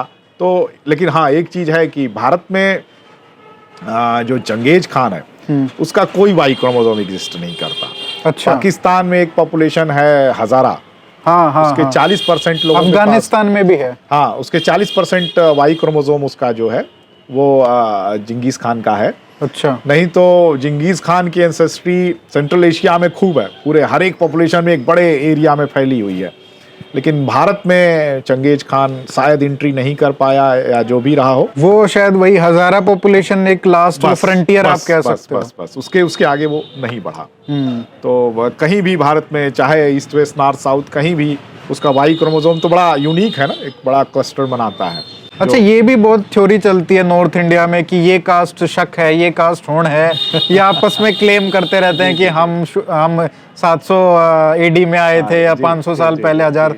तो इसका कोई हम रिलेशन कुछ है, या बता ही नहीं सकते? अभी सारे लोग को जो स्थिति है वो यही है कि अगर कोई भी पॉपुलेशन ऐसी नहीं है मतलब अगर रोर और जाट इन लोगों को छोड़ दिया जाए, इनके पास लगभग 50% के आसपास एंसेस्ट्री है जो उनको वेस्ट के साथ कनेक्ट करती है। तो और कोई पॉपुलेशन ही नहीं है जो जिसके पास की 10-20% एंसेस्ट्री है जो उनको वेस्ट के साथ कनेक्ट की हो। सब भारतीय हो चुके हैं, या अगर आए भी होंगे तो पूरी तरीके से सिमुलेट हो गए, और उनका जो जेनेटिक इक्विलिब्रियम है वो भारत के ही अकॉर्डिंग जो है वो कन्वर्ट हो चुका है। अच्छा, मैं देख रहा था कि आपने काम किया है जाट सिख के ऊपर भी, आपका एक पेपर है। तो जाट सिख, जाट मतलब जो हिंदू और पाकिस्तान में जो चले गए मुस्लिम, उनमें ज्यादा वेरिएशन है या कम है, क्या मतलब आपस में? देखिए वो लगभग बहुत माइनर 10-5% का वेरिएशन इनके बीच में दिखेगा, अदरवाइज आपस में ये एक ही क्लस्टर बनाते हैं। अच्छा। इसका मतलब ये कॉमन पॉपुलेशन थी जो शायद मुस्लिम इन्वेजन के समय जो है कुछ लोग कन्वर्ट हो गए होंगे, कुछ लोग नहीं हुए होंगे। अदरवाइज इन लोगों की आपस में एक कॉमन बॉन्डिंग है, वो बहुत स्ट्रांग है। वो एक ही पॉपुलेशन से डिफरेंशिएशन ही दिखा रही है, न कि कई सारे पॉपुलेशन जो है उठे और उन्होंने क्लेम कर दिया कि हम फलाना हैं और हम इस ग्रुप के हैं। अच्छा। तो कहीं ये भारत में कहीं नहीं दिखता है। कोई भी दो पॉपुलेशन उठाइए सेम नेम की, अब छतरी को छोड़ दिया जाए, आप साउथ का छतरी लेंगे, नॉर्थ का छतरी लेंगे, जैसे कापू कम्मा नायडू जो छतरी क्लेम करते हैं, और नॉर्थ के किसी छतरी को लेंगे, तो उन दोनों के बीच ऐसा नहीं कि वो दोनों एक कॉमन एंसेस्टर से डेराइव हुए हों, उन दोनों के बीच बहुत सारा डिफरेंसेस मिलेगा। लेकिन ब्राह्मण्स को अगर आप उठाएंगे, नॉर्थ का ब्राह्मण, साउथ का ब्राह्मण, कश्मीर का ब्राह्मण, सारे के सारे आपको एक ही जगह जाकर के यूनाइट होने लगेंगे। मतलब ब्राह्मण्स और नॉन ब्राह्मण्स का एक बड़ा क्लियर आपको डिफरेंशिएशन मिलेगा। अच्छा। जी जी जी। खैर वो तो एक थ्योरी है ही कि जैसे साउथ में भी ब्राह्मणों को बुलाया गया था, जब वैदिक धर्म इतना, बनारस से भी 1000-1200 साल पहले माइग्रेशन हुआ है, ये तो इवन डॉक्यूमेंटेड है और ये दिखता भी है। हाँ, ये तो मतलब एक एक्सेप्टेड थ्योरी है, रिलीजियस थ्योरी भी है कि जैसे जैसे वैदिक धर्म बढ़ा तो ब्राह्मणों को बुलाया गया, पूरे देश के लोगों ने बुलाया कि हमारे यहाँ के धर्म स्थापित किया जाए, तो वो एक थ्योरी है। बट मतलब ये भी आपने सही बताया कि जो क्षत्रिय हैं वो अलग अलग हैं, बल्कि हम ये देख सकते हैं कि मान लीजिए कोई राजस्थान का जो कास्ट्स हैं उनका आपस में एफिनिटी ज़्यादा मिलेगा rather than the same caste in other parts. Right. जैसे वही जो हम पता है ना, ये जियोग्राफी जो हमारा बहुत बड़ा रोल प्ले करता है, और जियोग्राफी और कास्ट स्ट्रक्चर, ये दो बहुत बड़े फैक्टर्स हैं जिसने इंडिया के करंट जीन पूल को स्टैब्लिश किया है। लैंग्वेज का तो कोई नाम ही नहीं है, लैंग्वेज का कोई अस्तित्व नहीं है। ऑस्ट्रेशियाटिक को छोड़ दिया जाए, वो छोटी ट्राइब्स थी, 4000-5000 साल पहले साउथ ईस्ट एशिया से आए, लोकल वीमेन के साथ मैरिजेस किए, तो वहाँ आपको माइटोकॉन्ड्रियल डीएनए पूरा का पूरा भारतीय मिलेगा, वाई क्रोमोसोम लगभग 70% साउथ ईस्ट एशियन मिलेगा। तो ये भी है, और उनको मूल निवासी बोला जाता है। तो मूल निवासी का मतलब भाई वो आदमी जिसके पास सबसे पुराना वाला जो अफ्रीका से लोग आए वो वाला डीएनए हो। तो आपके पास भी है, हमारे पास भी है, एक ट्राइब के पास भी है, और माननीय राहुल गांधी जी के पास भी होगा। 50% जो उनका राजीव गांधी जी से एंसेस्ट्री आ रहा है, और वाई क्रोमोसोम तो उनका पूरा का पूरा इंडियन वाला ही है, माइटोकॉन्ड्रियल मान लीजिए इटालियन है, तो उनके पास भी होगी मूल निवासी की एंसेस्ट्री। तो वो डेजिग्नेट करना कि केवल एक पॉपुलेशन, कुछ लोग ही मूल निवासी हैं भारत के, ये बिल्कुल गलत है, मतलब फैक्चुअली गलत है। तो मतलब आपने क्षत्रिय वाली जो बात करी, राजस्थान का राजपूत जी, हरियाणा, उत्तर प्रदेश, बिहार जी, और चाहे मान लीजिए झारखंड में है कोई, तो ये वहाँ का राजपूत और वहाँ के राजपूत में भी आपको बहुत सिमिलरिटी मिलेगी। हाँ, जीन वाइज। जी जी जी जी जी, बिल्कुल बिल्कुल। अच्छा, कंटिन्यूम है। बिल्कुल, एक कंटिन्यूम है। और आपके कुछ राजपूत्स में आपको बहुत बढ़िया मिलेगा क्लस्टरिंग की। हाँ, ये आपको इवन ट्रैक कर सकते हैं कि भाई राजस्थान से निकले राजपूत, फिर उसके बाद सेंट्रल इंडिया आए, सेंट्रल इंडिया से ईस्ट इंडिया आए, सिर्फ जेनेटिक डेटा के आधार पे आपको पूरा वाई क्रोमोसोम एकदम दिखेगा कि हाँ ये तो एक परफेक्ट मूवमेंट दिखा रहा है। तो ये तो हिस्ट्री भी बता सकता है। जी जी जी जी, बिल्कुल हिस्ट्री भी बता सकता है। और वेस्ट यूपी वाला जो गुज्जर पॉपुलेशन का जो आपका पेपर है वो भी मैंने देखा। जी जी जी, उनकी जो एफिनिटी है जेनेटिक, वो जम्मू वाले गुज्जरों से भी मैच करती है। जी जी जी जी, rather than the local. Right जी। तो कोई पॉपुलेशन अगर बहुत रिसेंटली डिटैच हो ना अपने पेरेंटल से, और कहीं और जाके रहने लगे, तो आप आज अगर ये सब कुछ 2000 साल के बाद की कहानी है, तो 2000 साल पहले ही हमारा पूरा तो फ्रोजन हो चुका था। हाँ। इसी वजह से आप अगर देखेंगे कि वो पॉपुलेशन जो 2000 साल पहले अगर भारत में कहीं से आई, उनका अस्तित्व ही नहीं है, एसिमिलेशन हो गया। और वो पॉपुलेशन जो 2000 साल के बाद आई, जैसे पारसी, अभी भी पारसी का एग्जिस्टेंस है, उनका जीन भी बड़ा यूनिक है। और आज के डेट में जो एंशियंट जोरोस्ट्रियन है, उसको ईरान वाले नहीं, इंडिया के पारसी रिप्रेजेंट करते हैं, उनके पास वो वाला जीन प्रेजेंट है। अच्छा, ज्यूज है 2000 में एक तो 2000 साल के आसपास आई, और जो केरला वाले ज्यूज हैं 2000 साल के आसपास आए, और दूसरे ज्यूज जो कि मुंबई ज्यूज हैं 1100-1200 साल पहले आए, वो भी आपको आज के डेट में एग्जिस्ट करते हैं। आपको ज्यूज का पूरा कस्टम, पूरा कल्चर, सब कुछ दिखेगा। तो वो पॉपुलेशन जो पहले आई, उनका एसिमिलेशन हो गया, क्योंकि हम उस समय पूरी ओपन सोसाइटी थे, सब कुछ हो रहा था, सब आपस में मिक्सिंग कर रहे थे, तो सब कुछ डिसॉल्व हो गया। लेकिन 2000 साल के बाद जब हम पूरी फ्रीज हो गए, मिक्सिंग बंद हो गई, पता नहीं क्या हुआ, मुझे लगता है धीरे धीरे इवॉल्व हुआ कोई होगा। थ्योरी है कि एकदम से 2200 साल पे जो दिखता है हमको कि मतलब लोग एंडोगेमी करने लगे, जी, जेनेटिक्स में दिखता है, मतलब ये जो है वो 4200 से 1800 साल के बीच दिखता है। लेकिन एक टाइम सबका नहीं दिखता है। जैसे कुछ पॉपुलेशन का दिखता है कि इसने लगभग 2000 साल पहले एकदम पूरी तरीके से अपने आप को एक सेल में बांध लिया, और फिर ये पूरा गोत्र सिस्टम के अकॉर्डिंग मैरिजेस होने लगी। तो ये तो है, बड़ा एविडेंट है। जी। तो जैसे गोत्र सिस्टम की बात होती है, अब ये बोला जाता है कि देखिए हमारे जो एंसेस्टर्स थे वो साइंटिफिक तरीके से चीज़ों को अप्रोच करते थे, इसलिए उनको पता था कि आप क्लोजली अगर शादी करोगे तो बीमारियां होंगी, और जेनेटिक बीमारियां भी हो सकती हैं आगे जाके। लेकिन आज अगर हम देखें तो गोत्र का जो साइज है वो उस समय जितना कास्ट का साइज रहा होगा उतने बड़े हो गए हैं गोत्र। बिल्कुल बिल्कुल। तो अगर आज के समय मतलब गोत्र में भी शादी करना विद इन द कास्ट, वो भी एक बहुत बड़ी प्रॉब्लम क्रिएट कर रहा है हमारे लिए। तो जैसे नीरज राय जी से बात हो रही थी, उन्होंने एक पेपर लिखा था, बहुत साल पहले की बात है, तो उन्होंने कुछ कास्ट के बोला था कि अगर हमारा साइज इतना बड़ा हो गया है कास्ट का कि जो एक कंट्री को भी मतलब कर सकता है। अगर आप राजपूत को लें पूरे देश में तो उनका साइज, जाटों को, सिख जाट, इन सबको इकट्ठा ले लें तो एक कंट्री साइज है। तो अगर हम इन कास्ट की बात करें तो इतनी बड़ी हो गई आपस में, they are too big to succeed in that sense. सही कि अगर हम ऐसे ही शादियां करते रहे, इंटरकास्ट अगर शादी नहीं की तो बहुत सारी बीमारियां हमको मतलब आप देखे। मैं इससे थोड़ा सा डिफर करता हूं, क्योंकि हमारा जो कास्ट सिस्टम है ऐसा कहीं नहीं पाया जाता। इतना यूनिक स्ट्रक्चर, इतने अलग अलग लेयर्स, ये पूरे वर्ल्ड में कहीं एग्जिस्ट नहीं करता। तो अब हमारे पास दो ऑप्शन है, या तो हम बोल दें कि भाई कास्ट में जो मैरिजेज हो रही हैं उसके वजह से हमारे पास जो रिसेसिव डिजीजेस का लोड बहुत बढ़ रहा है, इस वजह से इसको ऑब्सोलेट कर दिया जाए। दूसरा चीज़, इसको प्रिजर्व करते हुए हम जो है, जो आज के डेट में जेनेटिक सिस्टम एग्जिस्ट करता है, जैसे आप ज्यूज़ को ले लीजिए, ज्यूज़ जो इजराइल में रह रहे हैं, वो तो आपस में इजरायली आपस में ही मैरिजेस होंगी ना। तो वो अगर आपस में शादी कर रहे हैं तो उनके पास जो है ये टेक्निक्स है जिसके थ्रू वो टेस्ट कर लेते हैं कि जो बच्चा पैदा होगा वो नॉर्मल पैदा होगा कि एबनॉर्मल पैदा होगा। वहीं शादी से पहले ही, शादी से पहले मतलब जब बच्चा पेट में आता है, वुम में आता है, तो तुरंत मदर के ब्लड में जो है बच्चे का भी ब्लड रन करता है। तो उसको अगर हम मदर का ब्लड निकाल करके टेस्ट कर लें तो हमको पता लग जाएगा कि बच्चे का डीएनए कैसा है। तो मतलब टेक्निक काफ़ी एडवांस होती चली जा रही है समय के साथ। तो हम लोगों को अपने जो कास्ट सिस्टम है उसको प्रिजर्व करना चाहिए, क्योंकि ये सिस्टम जो है एक बार ख़त्म हो गया तो फिर कहीं नहीं मिलने वाला है। क्योंकि ये सिस्टम ऐसा नहीं कहता कि आप सेम गोत्र में मैरिजेस करिए, और ये सिस्टम भी देख रहा था, एक समय ऑब्जर्व कर रहा था कि जब हम बहन भाई की शादी कर रहे थे तो जो बच्चे पैदा हो रहे थे वो मोस्ट ऑफ द केसेस जो है वो ठीक नहीं पैदा हो रहे थे। इसीलिए ना इसने इतना सेपरेशन किया कि आप एक ही गोत्र में मत आइए। और गोत्र की भी कहानी अगर हम लें तो गोत्र जो है वो एक स्कूल है। जैसे मान लीजिए आज आपने कह दिया कि आज से आप अपने नाम का एक गोत्र शुरू करना चाहते हैं और हम लोग आपके स्कूल में हैं, तो हम लोग भी सेम नाम यूज़ करके अपनी प्रोजेनी को आगे बढ़ाएंगे।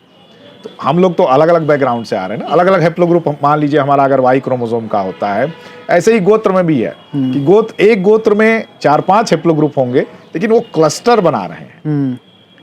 एक हैप्लोग्रुप हुआ, उसके अगर 10 क्लस्टर हैं तो वो 10 क्लस्टर अलग अलग गोत्र के होंगे। ये बड़ी खास चीज़ है। तो इसीलिए जो गोत्र का सिस्टम था वो एक स्कूल था। एक ऋषि अपना स्कूल शुरू किया, अपने सारे लोगों को बोला कि आज से ये नाम इस्तेमाल होगा, और उनके जो है फॉलोअर्स थे उन्होंने ये नाम इस्तेमाल करना शुरू कर दिया। अब इस गोत्र के अंदर अगर हम मैरिजेस कर रहे हैं, लेकिन हमारी पॉपुलेशन साइज भी तो बहुत बड़ी है ना, तो अब डिजीज़ कहाँ से आती है? डिजीज़ वहाँ से आती है जब सेम टाइप का जो है डिफेक्टिव क्रोमोसोम मदर से भी आए, फादर से भी आए।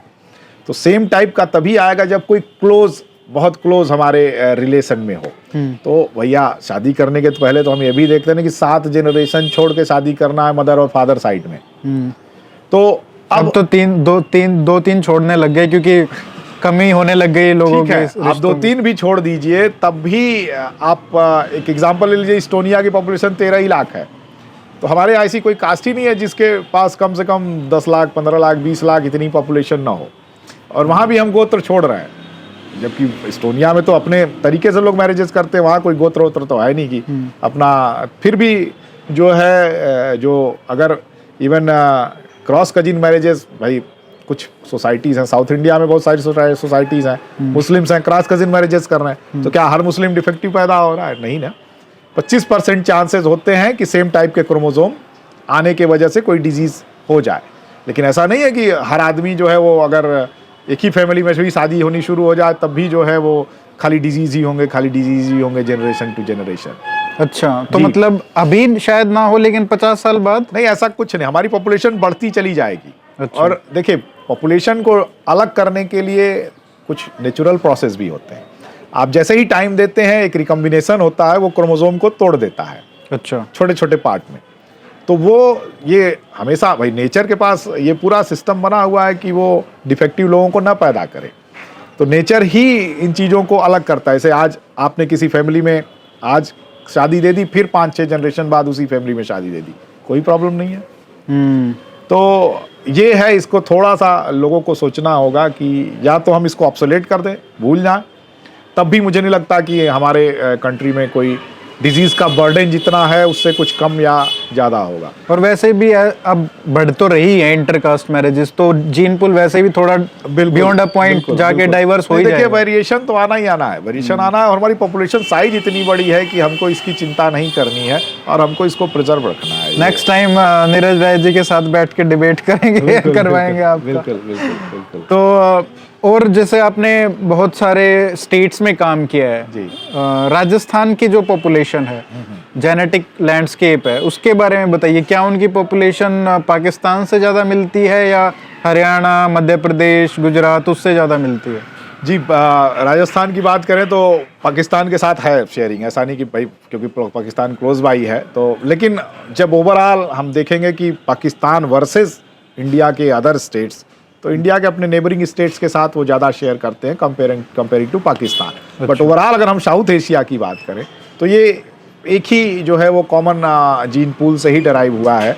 और इसलिए जो है जो कॉमनैलिटी हमको आपस में मिलेगी, वो चाहे राजस्थान हो, चाहे पंजाब हो, चाहे जो है सेंट्रल इंडिया का कोई स्टेट हो, ये सब एक दूसरे के साथ बहुत ही डीपली कनेक्टेड है। क्योंकि वो बैरियर बन जाता है ना, अब जैसे बॉर्डर बन गया तो यू कांट इंटरेक्ट। जी, ये बैरियर जनरली नहीं काम करता। ये पिछले 50 साल 100 साल का बैरियर है।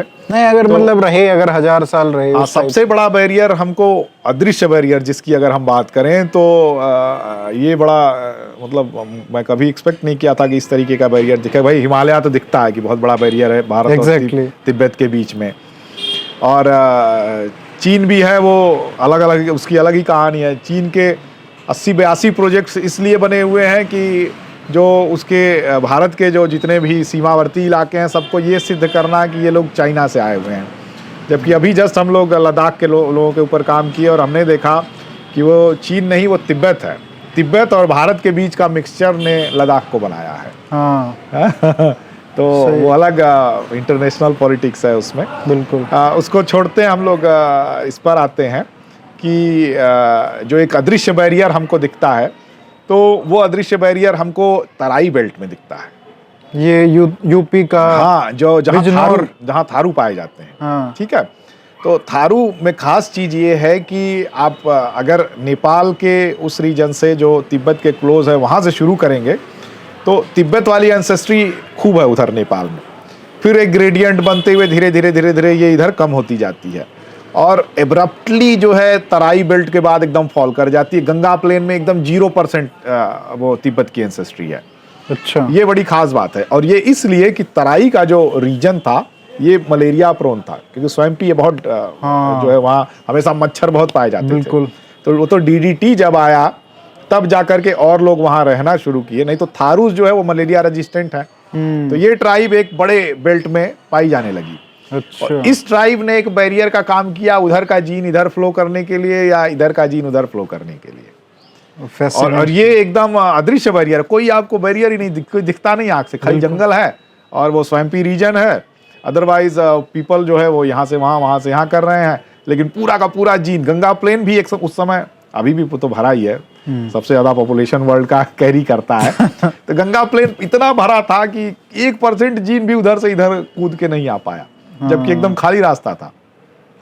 और ये जैसे उत्तराखंड, हिमाचल और जो हिली रीजन्स हैं, जी। उनका भी जो डीएनए है, मतलब वो क्या ये इसमें मैच करता है?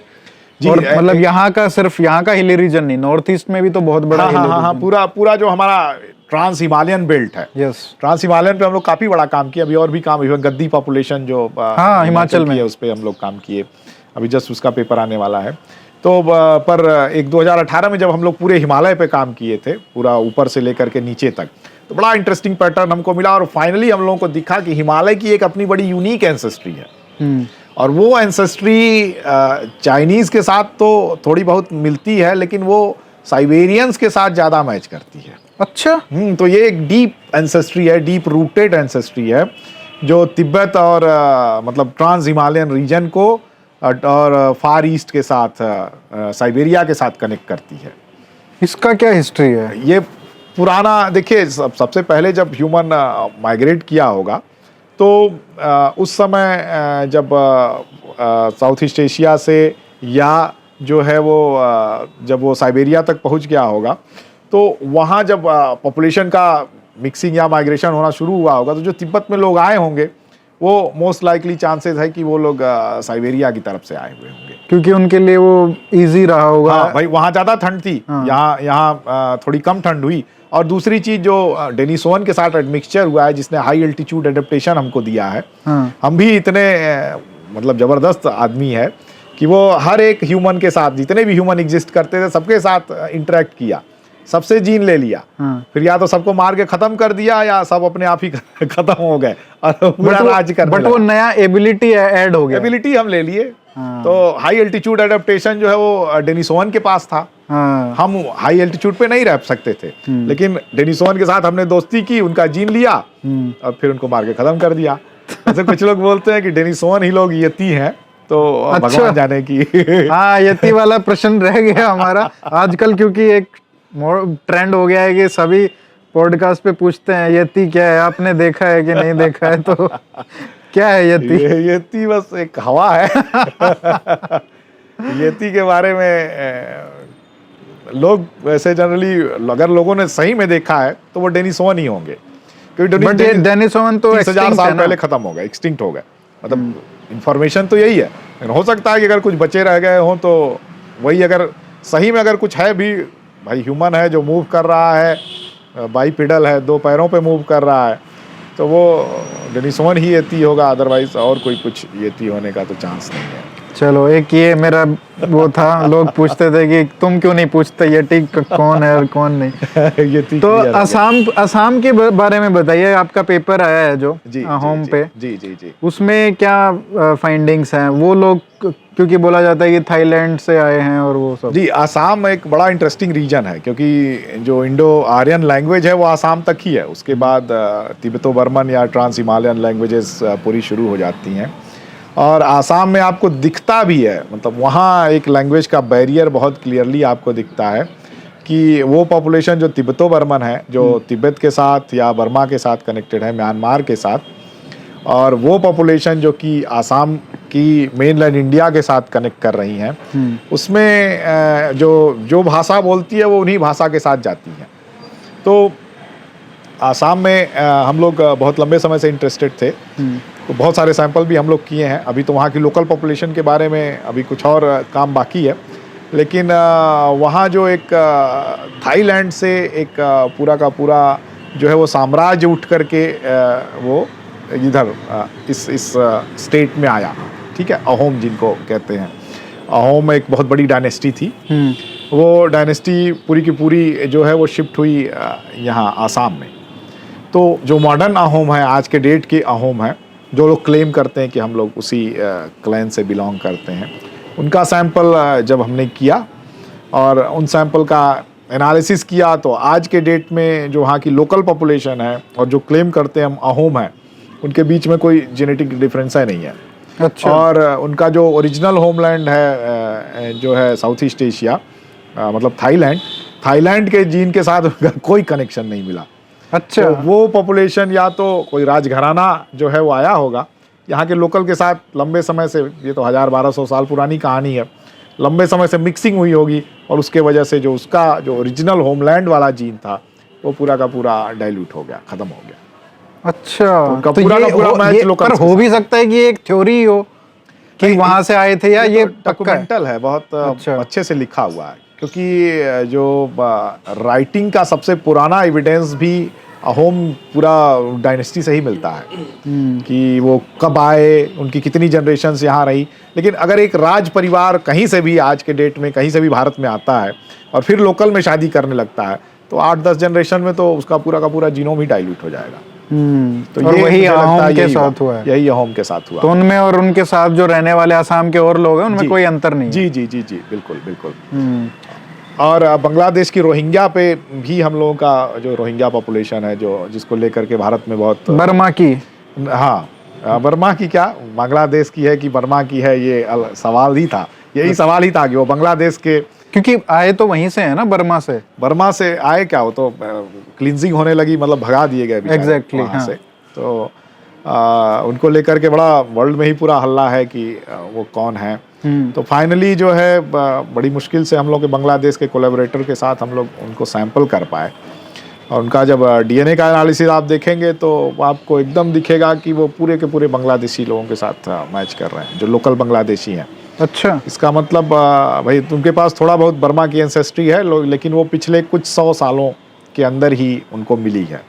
तो ये लोग यहाँ से एक्सपैंड किए हैं, बर्मा में लंबे समय तक रहे हैं, लेकिन उससे उनका जो होमलैंड वाला जीन है, उनका ओरिजिनल होमलैंड जो है वो मोस्ट लाइकली जो है वो बांग्लादेशी है। अच्छा, वो बांग्लादेश के हिंदू मुस्लिम के साथ बहुत ज़्यादा जीन शेयर करते हैं। इंटरेस्टिंग। जी जी जी जी। और नॉर्थ ईस्ट में जैसे जितनी लैंग्वेज की डाइवर्सिटी है, जितनी एथनिसिटी की डाइवर्सिटी है, हम देखते हैं कि जेनेटिक भी शायद उतनी ही होनी चाहिए। अच्छा, वैसा ही है, एकदम वैसे ही दिखता है, आपको एकदम दिखेगा कि हाँ ये पॉपुलेशन ये भाषा बोलती है तो उसका जीन भी वैसे ही दिखेगा। अच्छा, नॉर्थ ईस्ट बहुत भारत से अलग है। अच्छा, लेकिन नॉर्थ ईस्ट का ऐसा नहीं कि वो सब चाइना से आए हुए हैं। अच्छा, चाइना के साथ शेयरिंग जरूर है, साउथ ईस्ट एशिया के साथ शेयरिंग जरूर है, लेकिन उनका अपना जो ट्रांस हिमालयन बेल्ट में एक अलग एंसेस्ट्री जो डेवलप हुई है, मोस्ट लाइकली अभी तक हम लोग उसको डेट नहीं कर पाए हैं, बट मेरा एक्सपेक्टेशन है कि वो कम से कम 10,000 साल पहले डेवलप हुई है। और वो एंसेस्ट्री बड़ी ही यूनिक है, वो कहीं और पाई ही नहीं जाती है किसी भी क्योंकि फाइनली इसको हम लोग जब इम्प्लीमेंट करेंगे फोरेंसिक में, कि कहीं से हमको कोई भी हड्डी मिल जाती है, इस्टेब्लिश करना कि वो कहाँ का रहने वाला है। तो जैसे कि अजनाला वाला केस हम लोग किए थे, हाँ, जिसमें कि पंजाब में हड्डियाँ मिलती हैं और वो जाकर के जो है वो गंगा प्लेन के लोगों की हड्डियाँ मिलती हैं। तो अब धीरे धीरे हम लोग इस लेवल पे पहुंच जाएंगे कि हमको ये पता चल जाएगा कि कौन से रीजन का रहने वाला आदमी है। जैसे नॉर्थ से किसी को मार करके ले जा करके नॉर्थ ईस्ट में दफना दिया गया, या ट्रांस हिमालयन रीजन से किसी को मार करके यहाँ ले आकर के दफना दिया गया, फिर पुलिस अगर साल भर 6 महीने बाद अगर उसकी हड्डियाँ मिलती हैं उसको, तो उसकी एंसेस्ट्री हम बता देंगे कि वो आदमी जो है वो कहाँ से, उसकी ओरिजिनल होमलैंड उसका क्या है। ऐसे ही तो हिमाचल में एक लेक है जहाँ पे बहुत सारी हड्डियाँ मिली थी, कंकाल मिले थे शायद। वो तो और उसके डीएनए टेस्ट के बाद वो और कॉम्प्लेक्स हो गया। वो तो कोई बाहर के ग्रीक वो ग्रीक लोग पता नहीं कहाँ से वहाँ पहुँच गए। वो थे ना, ट्रैवलर्स होंगे वहाँ पे। तो अब कैसे पहुँचे, क्यों वहाँ चले गए, और कोई रास्ते, या तो रास्ता भूल के चले गए या कैसे चले गए, ये बहुत एक मतलब ऐसा था कि एक 1600 कुछ 17वीं शताब्दी का था, और एक जो भारत के लोग थे वो 7वीं शताब्दी के लोग थे वहाँ पे। जी जी जी जी। तो इतने सारे लोग मरे मिले वहाँ, बहुत सारे लोग। वो ऐसी लेख ही है कि कोई भी कहीं भी मरेगा तो लुढ़क के फिर उसी में आ जाएगा, उसी में आ जाएगा। वो एक ऐसी जगह पे वो लेक है, और वो फ्रोजन रहती है, तो वहाँ प्रिजर्वेशन बहुत अच्छे से हुआ। लेकिन फिर भी हम लोग का प्लान है कि अगले साल जो है वो प्रोफेसर वसंत सिंधे के साथ वहाँ जाएं और फिर से थोड़ी और भी सैम्पलिंग करें और इस चीज़ को क्लियर करें कि कितने सारे लोग जो है, कितने टाइप के लोग वहाँ जो है मरे हुए होंगे। ये आपने अच्छी बात की कि जो हमारा जो क्लाइमेट है जो नीचे कम से कम वो है वो कंड्यूसिव नहीं है कि हम प्रिजर्व कर पाए डीएनए को। जी जी। तो बट हिमालय रीजन में तो कर सकते हैं, वहां पे मिल सकता है अगर वहाँ एक्सपेडिशन अच्छा हो। हाँ। तो मुझे लगता है कि बहुत सारे, क्योंकि देखिए अब आर स्टार जो मिल रहा है हाँ। वो हिमालय की तरफ मिल रहा है। हाँ। अब आर स्टार अगर हिमालय की तरफ मिल रहा है तो इसका मतलब कि जब एक समय रहा होगा जब ह्यूमन जो है वो रिफ्यूजियम में रहता होगा, हाँ। तो वो हिमालय एक बड़ा अच्छा जगह था जहाँ की आदमी आसानी से रह सकता है बिना किसी प्रॉब्लम के। तो अगर हिमालय की अलग अलग गुफाओं को और अलग अलग जगहों को स्कैन किया जाए तो मुझे लगता है कि बहुत सारे प्रिजर्व सैंपल उधर मिल सकते हैं हम लोग को। जी। आखिरी में मैं आपसे आपका जो लेटेस्ट वर्क है जो लक्षद्वीप वाला, जी जी, आखिरी में मैं पूछूंगा एक और सवाल, लेकिन ये लक्षद्वीप वाला जो हमको एंसेस्ट्री मिला, अंडमान के बारे में तो अब बहुत बात हो चुकी है कि कितना 65,000 साल पहले आए और वो सब उनका एक अलग ब्रांच बन गया, लेकिन लक्षद्वीप का जो एंसेस्ट्री है वो भी नॉर्थ इंडिया का है या साउथ इंडिया का है या कहाँ से है? जी, लक्षद्वीप की बात करें या जितने भी साउथ ऑफ इंडियन सब कॉन्टिनेंट के साउथ में जितने भी स्टेट्स हैं, चाहे श्रीलंका की बात करें, चाहे लक्षद्वीप की बात करें, चाहे मालदीव की बात करें, ये सब बहुत ही इंटरेस्टिंग है। इस केस में इंटरेस्टिंग है कि जैसे हम नॉर्थ से साउथ की तरफ जैसे जाएंगे हमको जीन का एक ग्रेडियंट मिलता जाता है, ठीक है। लेकिन साउथ इंडिया के बाद हम जैसे ही इन आइलैंड्स पे जाएंगे हमको नॉर्थ की एंसेस्ट्री जो है वो साउथ का जो टिप है उससे ज़्यादा मिलने लगता है। और वो इसलिए मिलता है कि नॉर्थ से इंडिपेंडेंट माइग्रेशन इन आइलैंड्स पे हुए। उड़ीसा से तो वो माना ही जाता है, कहानी भी है। तो कहानी गलत हो गई ना। अच्छा, वो सिंगलीज नहीं है? वो नहीं, सिंगली जो है हाँ। वो उड़ीसा से नहीं, वो जो है वो मराठा से गए हुए हैं। अच्छा, हाँ, ये तो लेटेस्ट न्यूज़ है। वो दो श्रीलंका का पेपर भी तो अभी कुछ महीनों पहले आया था ना हम लोगों का, जो हाँ। सिंघली। और सबसे बड़ी बात श्रीलंका में देखिए कि श्रीलंका में जब तक गृह युद्ध नहीं छिड़ा था, जो एथनिक कॉन्फ्लिक्ट नहीं था, तब तक सिंघली और श्रीलंकन तमिल इतने बुरी तरीके से एक दूसरे से मिक्स हो चुके हैं कि उनको डिफरेंशिएट करना मुश्किल हो गया। मतलब अगर आप कोई सैंपल ले आकर के श्रीलंका से हमको दे तो नियरली मतलब बहुत मुश्किल काम है, एक बड़ा कई स्टेप का एनालिसिस करना पड़ेगा, तब हम बहुत 16-17% चांसेस है कि हम बता पाएंगे कि ये सिंघली है कि ये तमिल है। इतना ज़्यादा ये लोग मिक्स हो चुके हैं। अच्छा। और फिर एथनिक लड़ाई शुरू हुई तो दोनों की अपनी अलग कहानी शुरू हो गई। बट अगर हम सिंघली के माइग्रेशन की बात करें जो राजा विजय के साथ कनेक्टेड है 2500 साल 2200 साल पहले की, तो उसके हमारे पास दो ही ऑप्शन थे, या तो बंगाल और या तो जो है वो मराठा रीजन। तो फाइनली जो है हमने दोनों को टेस्ट किया और बंगाल के साथ कुछ भी इनका कोई कनेक्शन नहीं है। जैसे अदर पॉपुलेशन का इंडिया में तो एक दूसरे के साथ कनेक्शन है, वो तो हम वहाँ मिलेगा, लेकिन मराठा के साथ 16% ज़्यादा एंसेस्ट्री ये लोग शेयर करते थे कंपेयर टू जो है वो तमिल। ठीक है, वही 16% उनको आइडेंटिफाई किया कि ये लोग इस रास्ते से नहीं बल्कि इस रास्ते से आए। जी, इंटरेस्टिंग। हाँ, तो ये बड़ा, और इसी वजह से उनमें जो है जो नॉर्थ की एंसेस्ट्री है वो साउथ के टिप के एंसेस्ट्री से ज़्यादा है। और उसी तरीके से लक्षद्वीप के लोग, लक्षद्वीप में क्या हुआ कि लक्षद्वीप में पहले हमने सोचा कि नॉर्थ साउथ की, क्योंकि माइटोकॉन्ड्रियल और वाई का जो काम किया तो हमें लगा कि भाई कई पॉपुलेशन आई होंगी नॉर्थ साउथ की, यहाँ आकर के मिक्स हो गई होंगी। लेकिन फिर जो रिसेंट पेपर था उसमें हमने देखा कि केवल एक ही फाउंडर पॉपुलेशन आई हुई है। तो इसका मतलब कि जो पॉपुलेशन आई वो पहले ही नॉर्थ साउथ का मिक्सचर थी। अच्छा, ठीक है, जैसे जो आंध्र प्रदेश की पॉपुलेशन है जिसको उसका नाम मुझे ध्यान नहीं आ रहा है, लेकिन उसमें भी अगर आप देखेंगे तो वो उसमें नॉर्थ साउथ की एंसेस्ट्री मिक्स होती है। अच्छा। तो वैसे ही जो है जो पॉपुलेशन का मिक्सचर है, इसका मतलब कि वो नॉर्थ साउथ की एंसेस्ट्री उस पॉपुलेशन के एंसेस्ट्रल पॉपुलेशन में एग्जिस्ट करती थी और फिर वो पूरी की पूरी पॉपुलेशन आइलैंड पे आ गई, लेकिन उसकी लैंग्वेज जो है वो केरला से मैच करती है। और पता नहीं कैसे वो लैंग्वेज जो है, जबकि जीन उनका केरला के साथ उतना मैच नहीं करता comparing to other regions of India. तो ये अभी भी थोड़ा सा पजलिंग है, लेकिन ये क्लियर है कि जो एक ही ग्रुप में ये सारे आए और फिर अपने सारे आइलैंड्स पे बिखर गए। और थाईलैंड इसका उनके साथ एक जो है वो आइलैंड था कल्पेनी, उस पे थोड़ा बहुत एंसेस्ट्री उनकी मिल रही है, थाईलैंड और साउथ ईस्ट एशिया की। अच्छा। अदरवाइज हर आइलैंड पे उनकी एंसेस्ट्री नहीं है। वो तो एक स्टैगरिंग पॉइंट था, लोग आते थे, रुकते थे, फिर आगे निकल जाते थे। मेरी टाइम रूट था वो। जी। अच्छा, ये तेलंगाना के जो मुस्लिम वाला जो पेपर है आपका, वो भी इंटरेस्टिंग है क्योंकि वो लोग का एंसेस्ट्री मिलता है मध्य प्रदेश, उत्तर प्रदेश, झारखंड के साथ। अभी देखिए एक पूरा ओवरऑल मुस्लिम का एक बड़ा पेपर हम लोगों का आ रहा है, उसमें हम लोग मुस्लिम के लगभग 5-6 रीजन्स को कवर किए हैं। अच्छा। एक्सेप्ट एक मुस्लिम जो कि ईरानियन मुस्लिम है, जो हैदराबाद में रहते हैं, और इनका हिस्टोरिकल भी इंफॉर्मेशन है कि 400 साल पहले ये ईरान से घोड़ा बेचने के लिए ईरान से आए इंडिया में। उनके एंसेस्ट्री के अलावा और जो मुस्लिम की एंसेस्ट्री है वो हमारी ही लोकल पॉपुलेशन है, और वो भी मोस्टली ओबीसी हों, एससी हों, एसटी हों, उन्हीं का अपलिफ्टमेंट है, मतलब वही कन्वर्ट होकर के मुस्लिम बन गए हैं।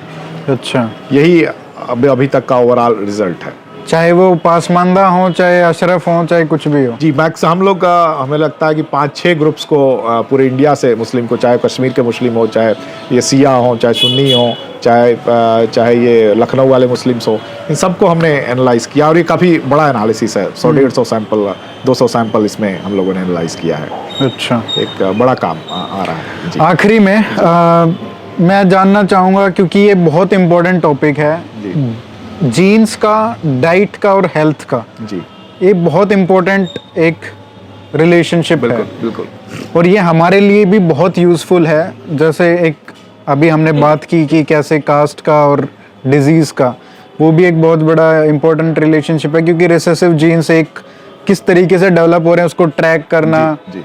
और कुछ डिजीज़ जो हैं स्पेसिफिक्स हैं, एक कास्ट से रिलेटेड हैं।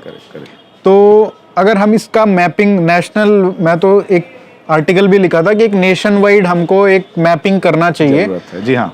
रिसर्च करना चाहिए और इस पे पूरा लिखना चाहिए, कि बताना भी चाहिए लोगों को कि ये आप, you are more prone to these kind of diseases, तो अपना टेस्ट करवा लीजिए, कहीं ना कहीं हो सकता है कि जरूरत पड़ जाए आगे, और उसके लिए हम कुछ सॉल्यूशंस भी ला सकते हैं, पॉलिसीज भी ला सकते हैं। तो आप इसके ऊपर थोड़ा एजुकेशन दीजिए कि इनका क्या रिलेशनशिप है और ये कितना इंपॉर्टेंट इशू है। जी, मैं आपको एक एग्जांपल देता हूँ। MYBPC3 जीन, जो कि बहुत ज़्यादातर लोग जानते हैं कि उसमें एक 25 बेस पेयर का डिलीशन होता है उस जीन में। अच्छा। और जिस आदमी के अंदर होता है वो 7 टाइम्स मोर प्रोन होता है हार्ट अटैक के, और वो भी मिडिल एज में, मतलब 35 to 45 के बीच आदमी को एक सडन हार्ट अटैक आता है और उसकी जान चली जाती है। बहुत सारे एथलीट्स में भी आप देखते होंगे, और कोविड के बाद आपको बहुत सारे केसेस ऐसे दिख गए होंगे। पोस्ट कोविड भी ऐसी कॉम्प्लिकेशन, बट उसको कोविड से देख के ज़्यादा जोड़ा जा रहा है। कोविड से जोड़ा जा रहा है, लेकिन हमारे वो भी 4.5% पॉपुलेशन, 4.5% पॉपुलेशन का मतलब कि लगभग 7 करोड़ लोग भारत में प्रोन हो गए हार्ट अटैक। तो बहुत बड़ा नंबर हो गया। परसेंटेज के हिसाब से तो कुछ नहीं है, लेकिन एब्सोल्यूट नंबर में तो ये बहुत हाई हो गया। तो और इसका टेस्ट आपको हम बताएं कि 2 रुपए पड़ेगा एक आदमी को टेस्ट करने के लिए, मात्र 2 रुपए का कास्ट है। कौन सा टेस्ट है ये? कुछ नहीं है, आदमी को हल्का सा अपना ब्लड जो है वो प्रिक करना है, और ब्लड प्रिक करने के बाद एक PCR लगाना है। ठीक है। और उसको जेल पे रन कर देना है, पता लग जाएगा कि इसके अंदर 25 बेस पेयर का डिलीशन है कि नहीं है। अच्छा। ठीक है, तो वो लैब्स में हो सकते हैं, और आसानी से एक दिन में कई हज़ार सैंपल इसके रन किए जा सकते हैं। तो ये तो गवर्नमेंट के लिए बहुत ईजी है। इसका तो एक मास जो है कैंपेन चलना चाहिए, और लोगों को एक, अगर हम बता दिए किसी आदमी को 10 साल की एज में कि आप भैया 45 साल में जो है इस डिजीज़ के प्रोन में हो, आपको हार्ट अटैक होने के चांसेस ज़्यादा हैं, तो रेगुलर डॉक्टर के पास जाएगा, और मोस्ट लाइकली है कि वो बच जाएगा, क्योंकि डॉक्टर लगातार उसको चेक कर रहा है। जब कुछ दिखेगा उसको उल्टा सीधा होने का, तो पहले से ही उसको अलर्ट कर देगा। बिल्कुल। तो ये, और उसके अलावा डाइट का जो सिस्टम है हमारा, तो भाई डाइट के सिस्टम में देखिए तो अब बनारस में जो रहने वाले हैं, जो मिर्ज़ापुर में रहने वाले हैं, ट्राइग्लिसराइड इनके बीच देखा गया तो मिर्ज़ापुर में 3 टाइम्स कम है। मिर्ज़ापुर बहुत रिमोट एरिया है, यहाँ से लगभग 80-90 किलोमीटर दूर है। इतना अंतर है? जी, इतना अंतर है ट्राइग्लिसराइड का, क्योंकि यहाँ भाई समोसा मिल रहा है तो कचौड़ी मिल रहा है, खा रहे हैं लोग अपना दबा के, तो उस वजह से ट्राइग्लिसराइड का लेवल जो है वो काफ़ी हाई है।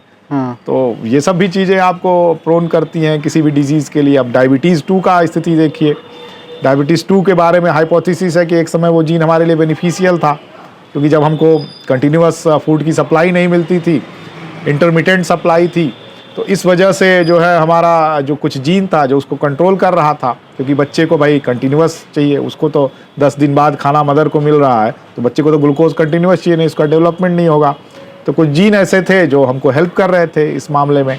लेकिन अब तो भाई ब्रेकफास्ट भी मिल रहा है, लंच भी मिल रहा है, डिनर भी मिल रहा है, तो हमको तो कंटिन्यूअस फूड की सप्लाई, इस वजह से डायबिटीज़ होने बहुत काफ़ी बढ़ गई हमारे पॉपुलेशन में। आप देखें तो हमें लगता है कि डायबिटीज़ एक समय एक बहुत बड़ा प्रॉब्लम हो जाएगी हमारी सोसाइटी के लिए। और हम उसको सिर्फ इसी तरीके से देखते हैं कि ये शुगर खाने से ज़्यादा होता है। ना कोई वो तो बात ही नहीं है, हमारे जीन है, हमारा डीएनए है जिसके वजह से हमको डायबिटीज़ होती है।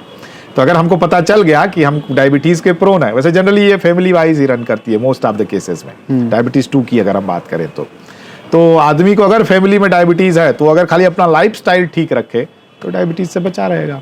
तो ऐसे तो अगर पूरे डीएनए का जो पूरा टेस्ट है वो अगर हम कर लें तो उससे तो बिल्कुल बिल्कुल बिल्कुल उसको कुछ बोला जाता है ना, डीएनए मेथे नहीं कोई टेस्ट में डीएनए का, जैसे उसके तो बहुत सारे, हर कंपनी अपना अलग अलग नाम देती है। मैथिलेशन टेस्ट, मैथिलेशन टेस्ट तो दूसरा है, उससे क्या, वो भी बहुत इंटरेस्टिंग टेस्ट है। पर जनरली जो कमर्शियल कंपनियां कोई डीएनए कुंडली बनाती है, कोई डीएनए की एंसेस्ट्री बताती है, हाँ। तो लेकिन डीएनए का जैसे हमने जब हम लोग 20 साल पहले जब ये पूरा मेथडोलॉजी आ गई थी, उस समय मैं एस्टोनिया में था, काम कर रहा था, तो उस समय ही जब मैंने अपना डीएनए टेस्ट किया तो मुझे ये समझ में आया कि जो सर दर्द की दवाइयाँ हैं जनरली जो आती हैं मार्केट में मिलती हैं, उससे मुझे अल्सर का खतरा बहुत ज़्यादा है। अच्छा। हाँ, अगर मैं कंटिन्यूअसली लूँगा तो अल्सर होने के चांसेस है और इंटरनल ब्लीडिंग के चांसेस मेरे ज़्यादा हैं। तो मतलब ये हमारे लिए एक तरीके का जहर का काम करेंगी, तो हमने वहाँ बंद कर दिया। उसी समय एक और वहाँ की लोकल थी, उनका जो है हमने डीएनए टेस्ट किया और उनके हस्बैंड को बताया कि ये जो है 10 टाइम्स मोर प्रोन है, इनका जो स्केल है 1 to 10 में 9 स्केल पर हैं, इनको कैंसर होने का चांस बहुत हाई है। ये भी पता चल जाता है? हाँ, सब। आप भाई आज बच्चा पैदा हुआ, आप उसकी पूरी कुंडली बता सकते हैं कि इसको किस एज में कौन सी डिजीज के रिस्क पर है। ये हम क्यों नहीं कर रहे हैं? इसके लिए कितने रुपए का टेस्ट चाहिए? फंड्स चाहिए। मुझे लगता है कि आज के डेट पे तो 4000 रुपए का टेस्ट चाहिए। कहाँ होता है ये? हम करवाते कल ही। तो बट ये अवेलेबल है मार्केट में। और सुनिए मजेदार चीज, तो जो लोकल थी उनके हस्बैंड भारतीय थे, गुजराती थे। अच्छा। तो बोले अभी मत बताओ इसको, उसका स्केलवा घटा दो, उसको 2 कर दो। अभी मत बताओ, नहीं अभी मर जाएगी ये। हाँ। तो हमने कहा आप अपने तरीके से, ये टेस्ट मेरा है, एक्सेल फाइल में आप अपने तरीके से जो भी चेंज करना हो चेंज करके दिखा दीजिए, हम उनको कुछ नहीं बोलेंगे। और एग्जैक्टली लगभग 11 साल बाद उनकी डेथ हुई कैंसर से। तो बहुत सारी चीज़ें हैं जो आज हमारा जीनोम हमको हेल्प कर सकता है उसको समझने में। इवन शादियां भी जो अलायंस बन रहे हैं, अलायंस बनने के पहले अगर दोनों के टेस्ट हो जाएं तो ये पता लग जाएगा कि भाई अगर दोनों को जो बच्चे पैदा होंगे उनको कोई डिजीज़ तो होने के चांसेस नहीं है। ये सब भी पॉसिबल है, हम क्यों अपना इंडोगेमी खराब ये करने जैसे हम बात कर रहे थे कि भाई जो कास्ट मैरिजेज हैं, इंट्रा कास्ट मैरिजेज हैं, जी। आपने कहा कि वो हमको प्रिजर्व करना चाहिए। जी। अगर वो करना है प्रिजर्व, देन वो टेस्ट तो सब फैमिलीज को करवाना चाहिए शादी करने से। ज्यूज ने एक 69,000 स्निप का एक टेस्ट सबके लिए फ्री कर दिया है। जैसे ही बच्चा आता है उसको टेस्ट कर देते हैं, नॉर्मल है तो ठीक है, नहीं तो अवॉइड कर देंगे। तो ये टेस्ट कहाँ करवा सकते हैं? अवेलेबल हैं ये मार्केट में? मार्केट में हो सकता है कुछ कंपनियां देती हों, लेकिन मुझे लगता है कि अभी भी आपने कहा ना 4000 का है टेस्ट। हाँ, मतलब वो तो एक जीनोम का रन होगा और जीनोम रन होने के बाद उसको हम एनालाइज करके बता देंगे। एक वो और टेस्ट जो मैंने बोला आपको, डीएनए क्या मिथिलेशन, वो क्या है? नहीं, डीएनए मिथिलेशन जो है वो उन चीजों को आइडेंटिफाई करता है जो कि डीएनए के बियॉन्ड काम करती हैं। जैसे जो हम पेरेंट्स से जो इनहेरिट किए, जो हमारे डीएनए में लिखा हुआ है, उसके अलावा भी कुछ कैरेक्टर्स हम इनहेरिट करते हैं, वो डीएनए मिथिलेशन की वजह से होता है। अच्छा। तो उन कैरेक्टर्स को पता करने के, जैसे मान लीजिए हमारा जो है वो कान का स्ट्रक्चर ऐसा, या हमारा बिहेवियर जनरली जो है वो किसी पेरेंट से मैच करता है, तो उन सारे चीज़ों को हम बोलते हैं कि ये डीएनए में इम्प्रिंट तो नहीं है, लेकिन वो मिथिलेशन होने की वजह से जो है वो one generation to another generation. But बाहर यूएस में ये टेस्ट जो है डीएनए मेथिलेशन वाला, ये यूज किया जा रहा है डिजीजेस को प्रिवेंट करने के लिए भी और उनसे फाइट करने के लिए। ये केवल उन्हीं डिजीजेस के लिए जो डिजीजेस, डीएनए मेथिलेशन काम आएगा उस केस में, जैसे कैंसर का केस है जो कि इंडिविजुअल स्पेसिफिक डिजीजेज हैं, जो डिजीजेज हमारे पेरेंट्स से हमको नहीं आ रही हैं, ये उन डिजीजेज के लिए मिथिलेशन हेल्पफुल है। और दवाइयों के लिए भी कुछ क्या होता है कि जैसे अगर मान लीजिए हमारे अंदर में कुछ ऐसा म्यूटेशन है जिसकी वजह से हम ये दवाई नहीं खा सकते, या ये अगर खाएंगे तो और नुकसान होगा, जैसे आपने कहा कि आप सर दर्द की दवाई नहीं ले सकते, तो इस टाइप की चीज़ों में भी वहाँ पे बहुत यूज़ हो रहा है ये। बिल्कुल, क्योंकि देखिए आज के डेट में जितनी भी दवाइयाँ हैं, हर दवाई का कुछ परसेंटेज ही आपके उस पर्टिकुलर प्रॉब्लम के लिए यूज़ होता है। जो रिमेनिंग है उसको हम कैसे, हमारा बॉडी उसको थ्रो आउट करता है, कैसे उसको मेटाबोलाइज करता है, ये बहुत बड़ा सवाल है। इसलिए साइड इफ़ेक्ट्स जो है वो बड़ी चीज़ है दैन की किसी दवाई का काम करना। और उस साइड इफ़ेक्ट्स को ही लेकर के एक पर्सनलाइज मेडिसिन का जो आज दौर चला है, या आगे चल कर के 150 साल बाद ये पूरी तरीके से हमारे एंसेस्ट्री के आधार पे हमको दवाइयाँ दी जाएंगी, तो वो चीज़ें धीरे धीरे सोसाइटी में आएंगी। लेकिन अभी भी लगता है मुझे कि काफ़ी टाइम लगेगा इसको आने में, और जो साइड इफ़ेक्ट है वो बहुत कॉम्प्लिकेटेड है। और हम देखें ना, एक ही दवाई हम सबको दे रहे हैं, वही डोज भी वही है, जबकि हर आदमी को अलग अलग डोज की ज़रूरत है। ये बहुत बड़ा इशू। हाँ, ये बहुत बड़ी समस्या है।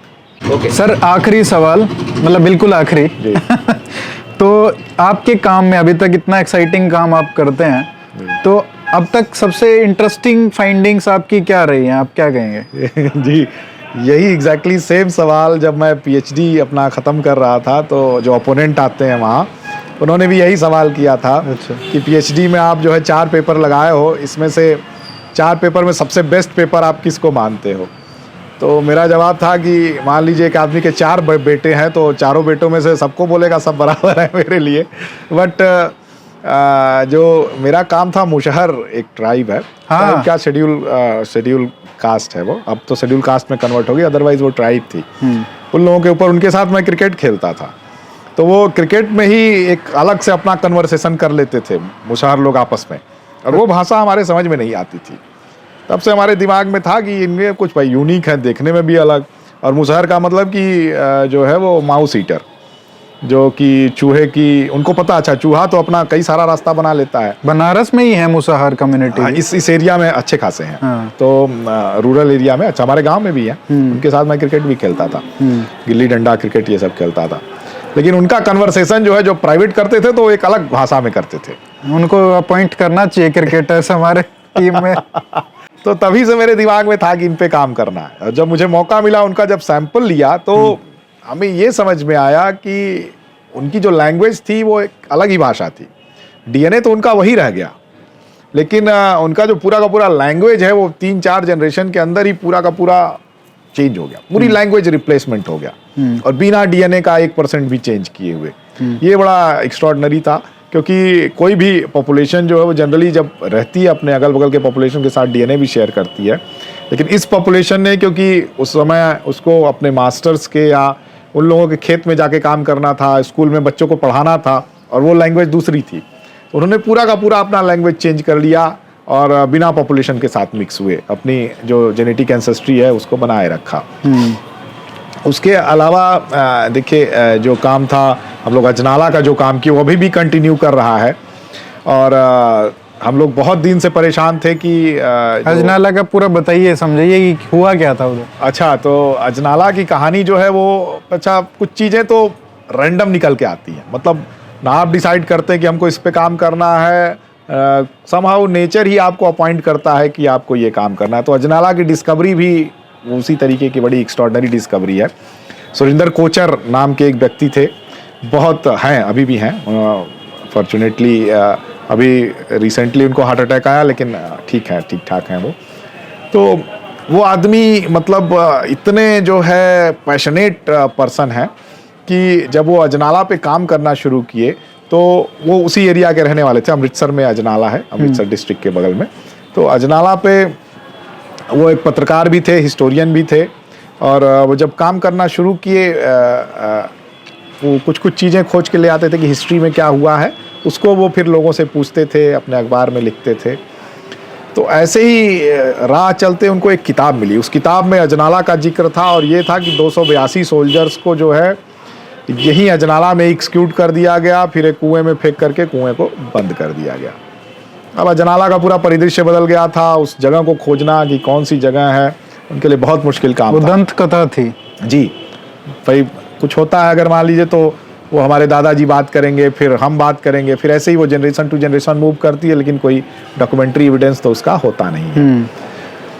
फिर उन्होंने बहुत मेहनत करके खोज खोज के फाइनली जो है उस जगह को पिन पॉइंट कर लिया।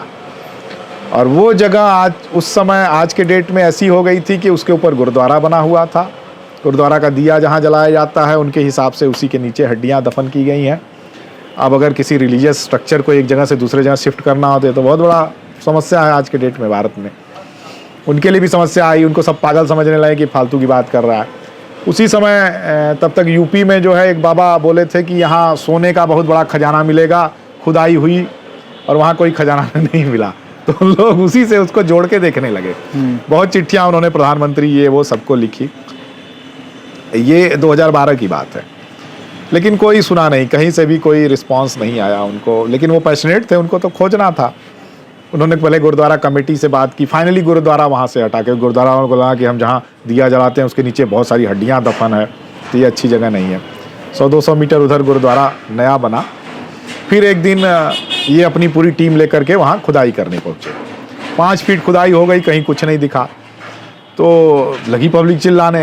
ये बोले कि अभी 2 फीट और खोदो, अगर कुछ नहीं निकलता तो मैं ही यहाँ घुस जाऊँगा, मुझे दफन कर देना। मतलब इतने पैशनेट आदमी। खुदाई हुई, फाइनली जब 5.5 फीट खुदाई हुई तो नरमुंड निकलना शुरू हुए। फिर कुएं का पूरा स्ट्रक्चर आया और देखते देखते 2 दिन में पूरा 5000 से ज़्यादा दांत, स्कल, बहुत सारी चीज़ें निकल के आई। तब लोगों को समझ में आ गया, अरे ये तो सही में पूरी ऐसी जगह थी। अच्छा, उसके ऊपर पूरा डस्ट डाल करके, चूना डाल करके, कोयला डाल करके वो पूरा एकदम पैक कर दिया गया था। किसी को नहीं पता था कि इसके नीचे ऐसा कुछ एक्सप्लोसिव पड़ा हुआ है। बहुत सारी चीज़ें निकली, फिर भी गवर्नमेंट का कोई ध्यान नहीं गया। उसके बाद जो है वो बहुत सारी कहानियाँ उसके अकॉर्डिंग बनने लगी। कुछ लोग बोले ये अंग्रेज थे, भारतीयों ने मार के डाल दिया। भाई हड्डी कलर तो बताएगा नहीं। अब हिस्टोरियंस हैं, अपनी अपनी हिस्ट्री करने लगे। कोई बड़ा लोकल पंजाबी थे, मार दिया गया 1857। कोई 1947 का सेपरेशन वाला जो है वो दंगा, उससे जोड़ने लगा। अब 5-6 कहानियाँ अपना चलने लगी। बेचारे इतनी बड़ी खोज करके उसका कोई फ़ायदा हुआ नहीं उनको। कुछ दिन में फिर सब लोग भूल गए। फिर उन्होंने जो है एक लोकल एंथ्रोपोलॉजिस्ट से कांटेक्ट किया और उस एंथ्रोपोलॉजिस्ट वो ले करके, जगविंदर शहरावत, वो ले करके गए CCMB हैदराबाद। वहाँ डॉक्टर नीरज राय, डॉक्टर थंगराज की लैब में काम शुरू हुआ। तो 50 सैंपल जो है वो ठीक ठाक थे। उसके दांत जो थे वो काफ़ी अच्छे थे उन लोगों के। उसका DNA निकाला गया और जब डेटा आया तो फिर तब मैं इस सीन में आया। मुझे कांटेक्ट किया गया एनालिसिस करने के लिए। तो जब हम लोग एनालिसिस करना शुरू किए तो पंजाब से कोई मैच ही नहीं दिख रहा था। फिर ओवरऑल हम लोगों का एक डेटाबेस है 22,000 सैंपल का। उस सैंपल पे हम लोगों ने उसको प्लेस, आंख बंद करके प्लेस करना शुरू किया। तो वो कई स्टेट्स जैसे कि यूपी हो गया, ईस्टर्न यूपी मोर स्पेसिफिकली, फिर वेस्ट बंगाल, झारखंड, मध्य प्रदेश, इन सारे स्टेट्स के साथ वो क्लस्टर हो रहा था। और फिर जब हम लोग फाइनली एंसेस्ट्री चेक करना शुरू किए तो गंगा प्लेन के एंसेस्ट्री के साथ एकदम परफेक्टली शो कर रहा था, मैच कर रहा था। बट गंगा प्लेन तो बहुत बड़ा है ना। तो नहीं, जो ये मिडिल गंगेटिक प्लेन है, तो गंगा प्लेन का जो वो स्टेट्स जैसे कि यूपी, ये ईस्टर्न यूपी वाला रीजन था। फिर बिहार जो था, जो कि गंगा के ही आसपास जो बस जो डिस्ट्रिक्ट्स हैं। और फिर उसके बाद वेस्ट बंगाल का जो गंगा के आसपास रहने वाले रीजन है। तो यही स्टेट्स थे जो मोस्टली जिसके लोग थे। और फिर ये निकल के आया कि जो कहानी है कि 26 इन्फेंट्री बटालियन वाले थे। तो ओवरऑल जब हम लोग इसको रिकंस्ट्रक्ट किए तो मियाँ मीर जो कैंटोनमेंट था, वहाँ 500 लोगों की एक आर्मी थी। जब ये रिवोल्ट हुआ 1857 का तो सबके शस्त्र रखवा लिए गए। फिर धीरे धीरे आग सुलगी अंदर ही अंदर। उन्होंने वहाँ के 1-2 लोकल जो अंग्रेज़ थे उनको मार डाला। वहाँ से वो लोग भागे हैं। रावी नदी जो था, रवि नदी, उसको पकड़ करके किनारे किनारे वो लोग दिल्ली पहुँचना चाहते थे। लोकल लोगों ने उनको खाना पीना दिया। लेकिन जब ये अजनाला पहुँचे हैं, वहीं नदी के किनारे बैठे थे, किसी ने जा कर के अंग्रेज़ों को बता दिया। पुलिस गई है, 500 लोगों में से गोली चली, 282 लोग पकड़े गए और सारे लोग मर गए। और इन लोगों को पकड़ करके अजनाला ले आया गया। सबके हाथ 10-10 के ग्रुप में बांध करके सबके सर में जो है पॉइंट ब्लैंक रेंज से पत्थर की गोलियां मारी गई और फिर उनको उठा करके फेंका गया। तो वो फेंकने वालों में भारतीय लोग भी थे, ऐसा नहीं कि सारे के सारे अंग्रेज भी थे। उठा करके फेंका गया, डस्ट से पूरा पैक किया गया और सुरिंदर जी बताते हैं कि इतने रोंगटे खड़े कर देने वाले दृश्य थे कि वहाँ ऐसा नहीं था कि सब लोग मर गए थे उसमें, कुछ लोग जिंदा भी उठा करके उसी में डाल दिए गए। तो ऐसे भी लोग हैं जो चढ़ के निकलने की कोशिश कर रहे हैं, जो कंकाल मिला वो ऐसा लगा कि कोई आदमी चढ़ने का कोशिश कर रहा है, तो कोई अपना मेडल ऐसे हाथ में दबाया हुआ है। तो बड़ा विभत्स दृश्य था, लेकिन क्योंकि सपोर्ट नहीं मिला, नहीं मुझे लगता था कि वो पूरा दृश्य अगर हम एक शीशे में उतार सकते थे तो एक बहुत बेहतरीन म्यूज़ियम हो जाता, और हम अपने हर एक जनरेशन को ये दिखा सकते थे कि भाई अंग्रेज़ों का ये देखो, ये है कॉलोनियल टाइम। तो वो चीज़ मिस हो गया। तो ये कहानी तो सब जगह बताना ही चाहिए, क्योंकि जलियांवाला बाग की जिस तरीके से बताई जाती है, ये तो कहीं ना कहीं उसी और ये कहानी यही नहीं रुकी। उसके बाद एक समीर पांडे जी हैं जो कि कनाडा में रहते हैं, वो बोले कि उनके दादाजी जो है वो 6 जनरेशन पहले वो इसी में थे, 26 इन्फेंट्री बटालियन में एकाएक गायब हो गए। फिर अंग्रेजों ने उनके परिवार को जो है सताना शुरू किया, तो ऐसी कई फैमिली जो है निकल करके साउथ की तरफ गई। अच्छा। तो उनका परिवार तो फिर कनाडा चला गया, लेकिन ये इन्फॉर्मेशन उनसे हम लोगों को मिली। फिर साउथ के लोगों को, जो डिस्ट्रिक्ट कलेक्टर थे चेन्नई, उनको चिट्ठी लिखी हमने, बहुत सारा चिट्ठी हम लोगों ने लिखी, कहीं से कोई जवाब नहीं आया। फिर फाइनली एक दिन हमारी बात हिंदू के रिपोर्टर से हुई और उन्होंने इस स्टोरी को कर दिया। स्टोरी को जैसे ही किया, अगले दिन मुझे फ़ोन आने लगे। संथूर एक ज़िला है चेन्नई के बगल में, वहाँ से फ़ोन आने लगे कि हम लोगों के एंसेस्टर जो है वो नॉर्थ से गए तो हैं, लेकिन किस लिए यहाँ से भाग के साउथ गए ये हमको नहीं पता था, और ये एग्जैक्टली 150 साल पुरानी घटना है। तो तब फिर हम लोग रिलेट करना शुरू किए कि अरे ये तो वही फैमिलीज हैं जिनके लोग मारे गए और ये लोग साउथ में शिफ्ट हो गए, डर के मारे ये वहाँ से भाग के यहाँ से चले गए, क्योंकि लगातार इनको अंग्रेज सरकार परेशान कर रही थी। तो अब अगला प्लान यही है कि उनका जो है वो ब्लड सैंपल कलेक्ट करना है और उनसे मैच करना है। फिर उसको उनसे मैच नहीं होगा, क्योंकि देखिए बहुत सारे सैंपल खराब हो चुके हैं। अच्छा। 50 सैंपल ही हैं, 50 सैंपल का वो डेटा नहीं है जो उनके साथ मैच हो सके, लेकिन ये पता लग जाएगा कि ये नॉर्थ से फैमिली डिस्प्लेस होकर के साउथ में गई हुई है कितने साल पहले। अच्छा। तो ये कहानी अभी इस पे रुकी हुई है।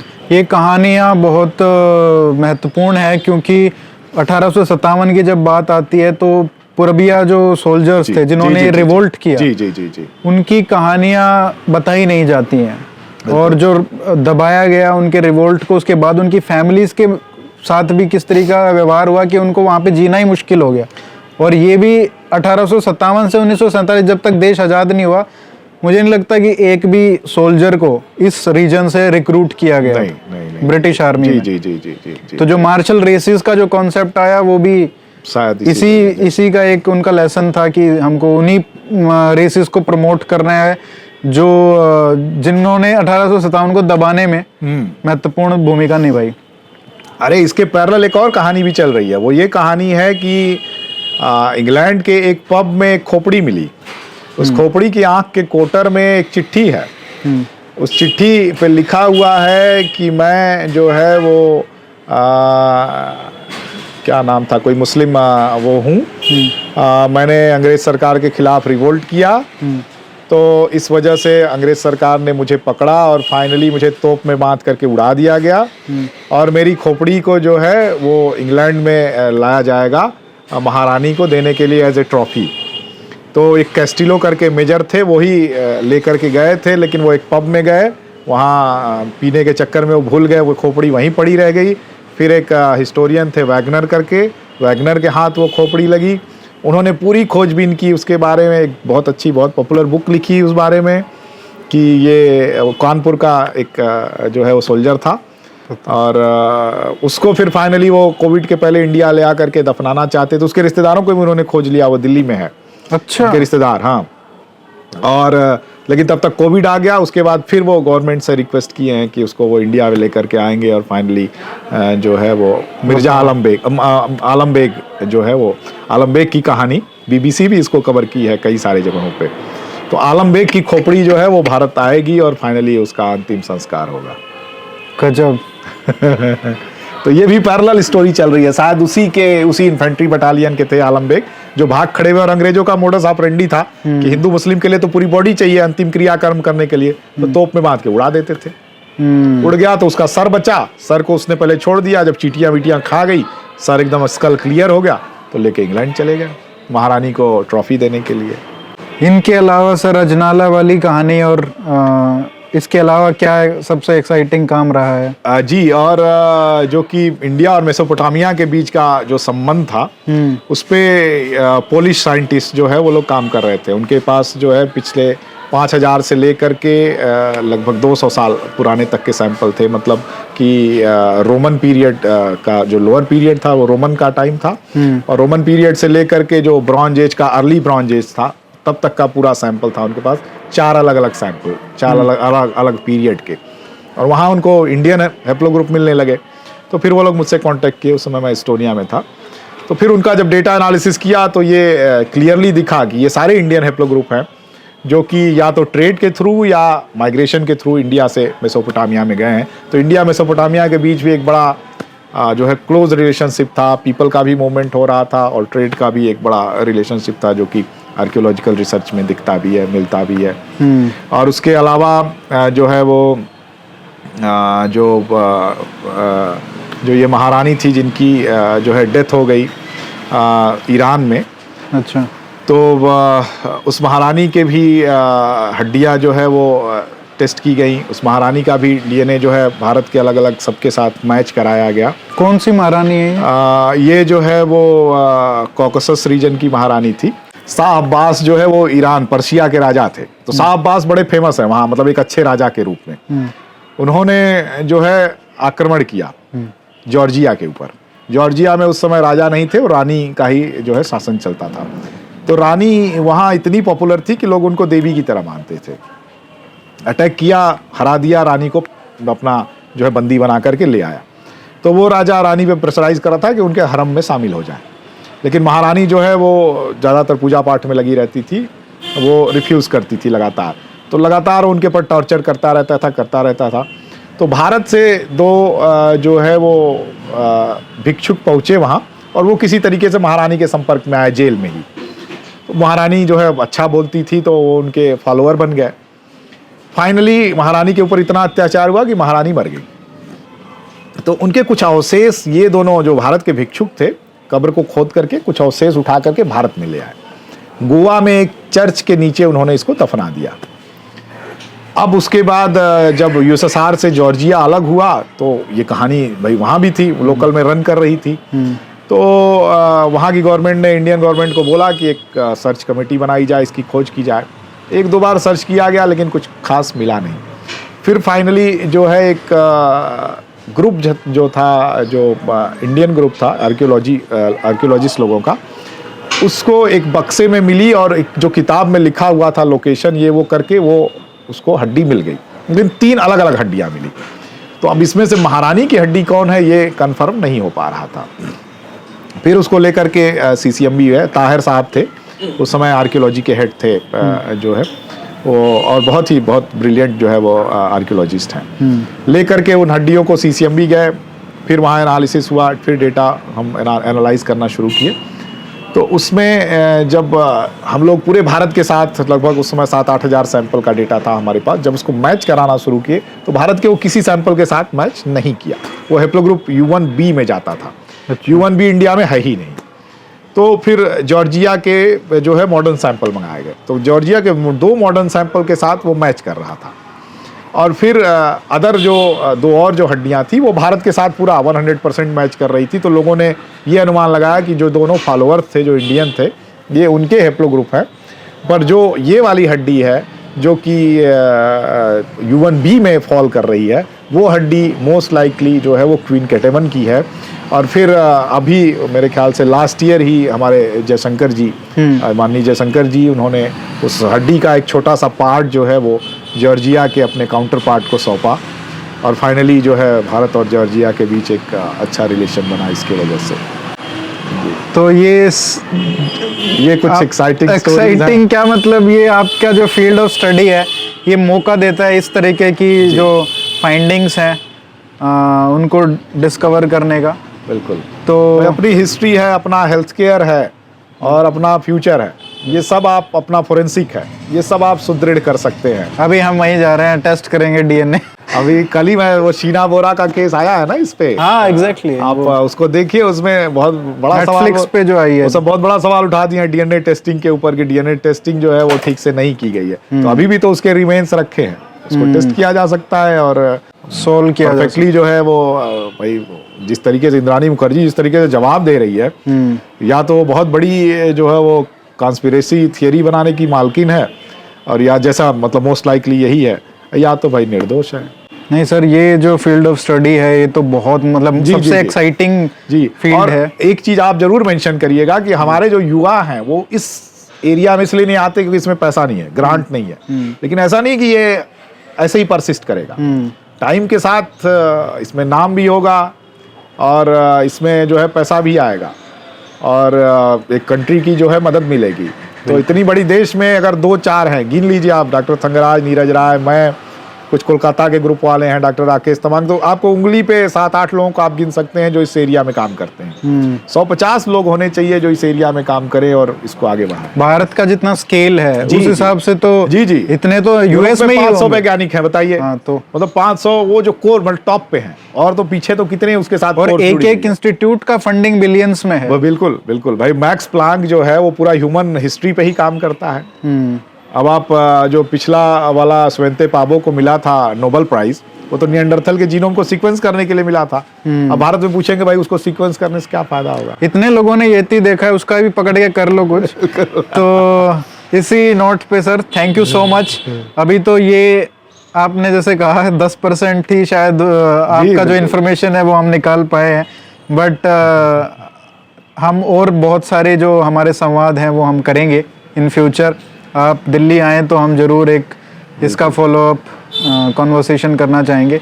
आपने इतना समय दिया और मुझे भी बहुत अच्छा लगा आपसे बात करके, बहुत अच्छा लगा सर। इन्फॉर्मेशन मैं दे सका जो है नहीं मुझे लगता है कि लोगों के लिए बहुत इन्फॉर्मेटिव था ये, और बहुत कुछ सीखने को मिलेगा। और मैं चाहूँगा कि कोई भी इंस्टीट्यूशन जो इसको उस तक ये बात पहुँच रही है, पैसों का जो कमी है जिसके कारण बहुत सारे काम अटके हुए हैं, तो अगर वो कोई फंडिंग करना चाहे तो मैं रिक्वेस्ट करूँगा और सरकार से भी मैं अपील करूँगा कि भाई दे दो, 10 करोड़ में आपका कुछ नहीं जाता है यार, लेकिन यहाँ पे पूरी हिस्ट्री का जो रेवलेशन है that is waiting to happen. जी बिल्कुल। So sir thank you so much. और मैं आपके सारे व्यूवर्स को बोलूँगा वो बनारस आएँ जी, तो भाई हमको काशी विश्वनाथ देखना है, उनको बीएचयू देखना है, तो बीएचयू की तरफ जब आए तो हमारी लैब भी देखें। वो उसके कंपैरिजन में तो कुछ नहीं है, लेकिन एटलीस्ट हम बता सकते हैं कि हम यहाँ करते क्या हैं। जी जी। Thank you so much sir, नमस्ते।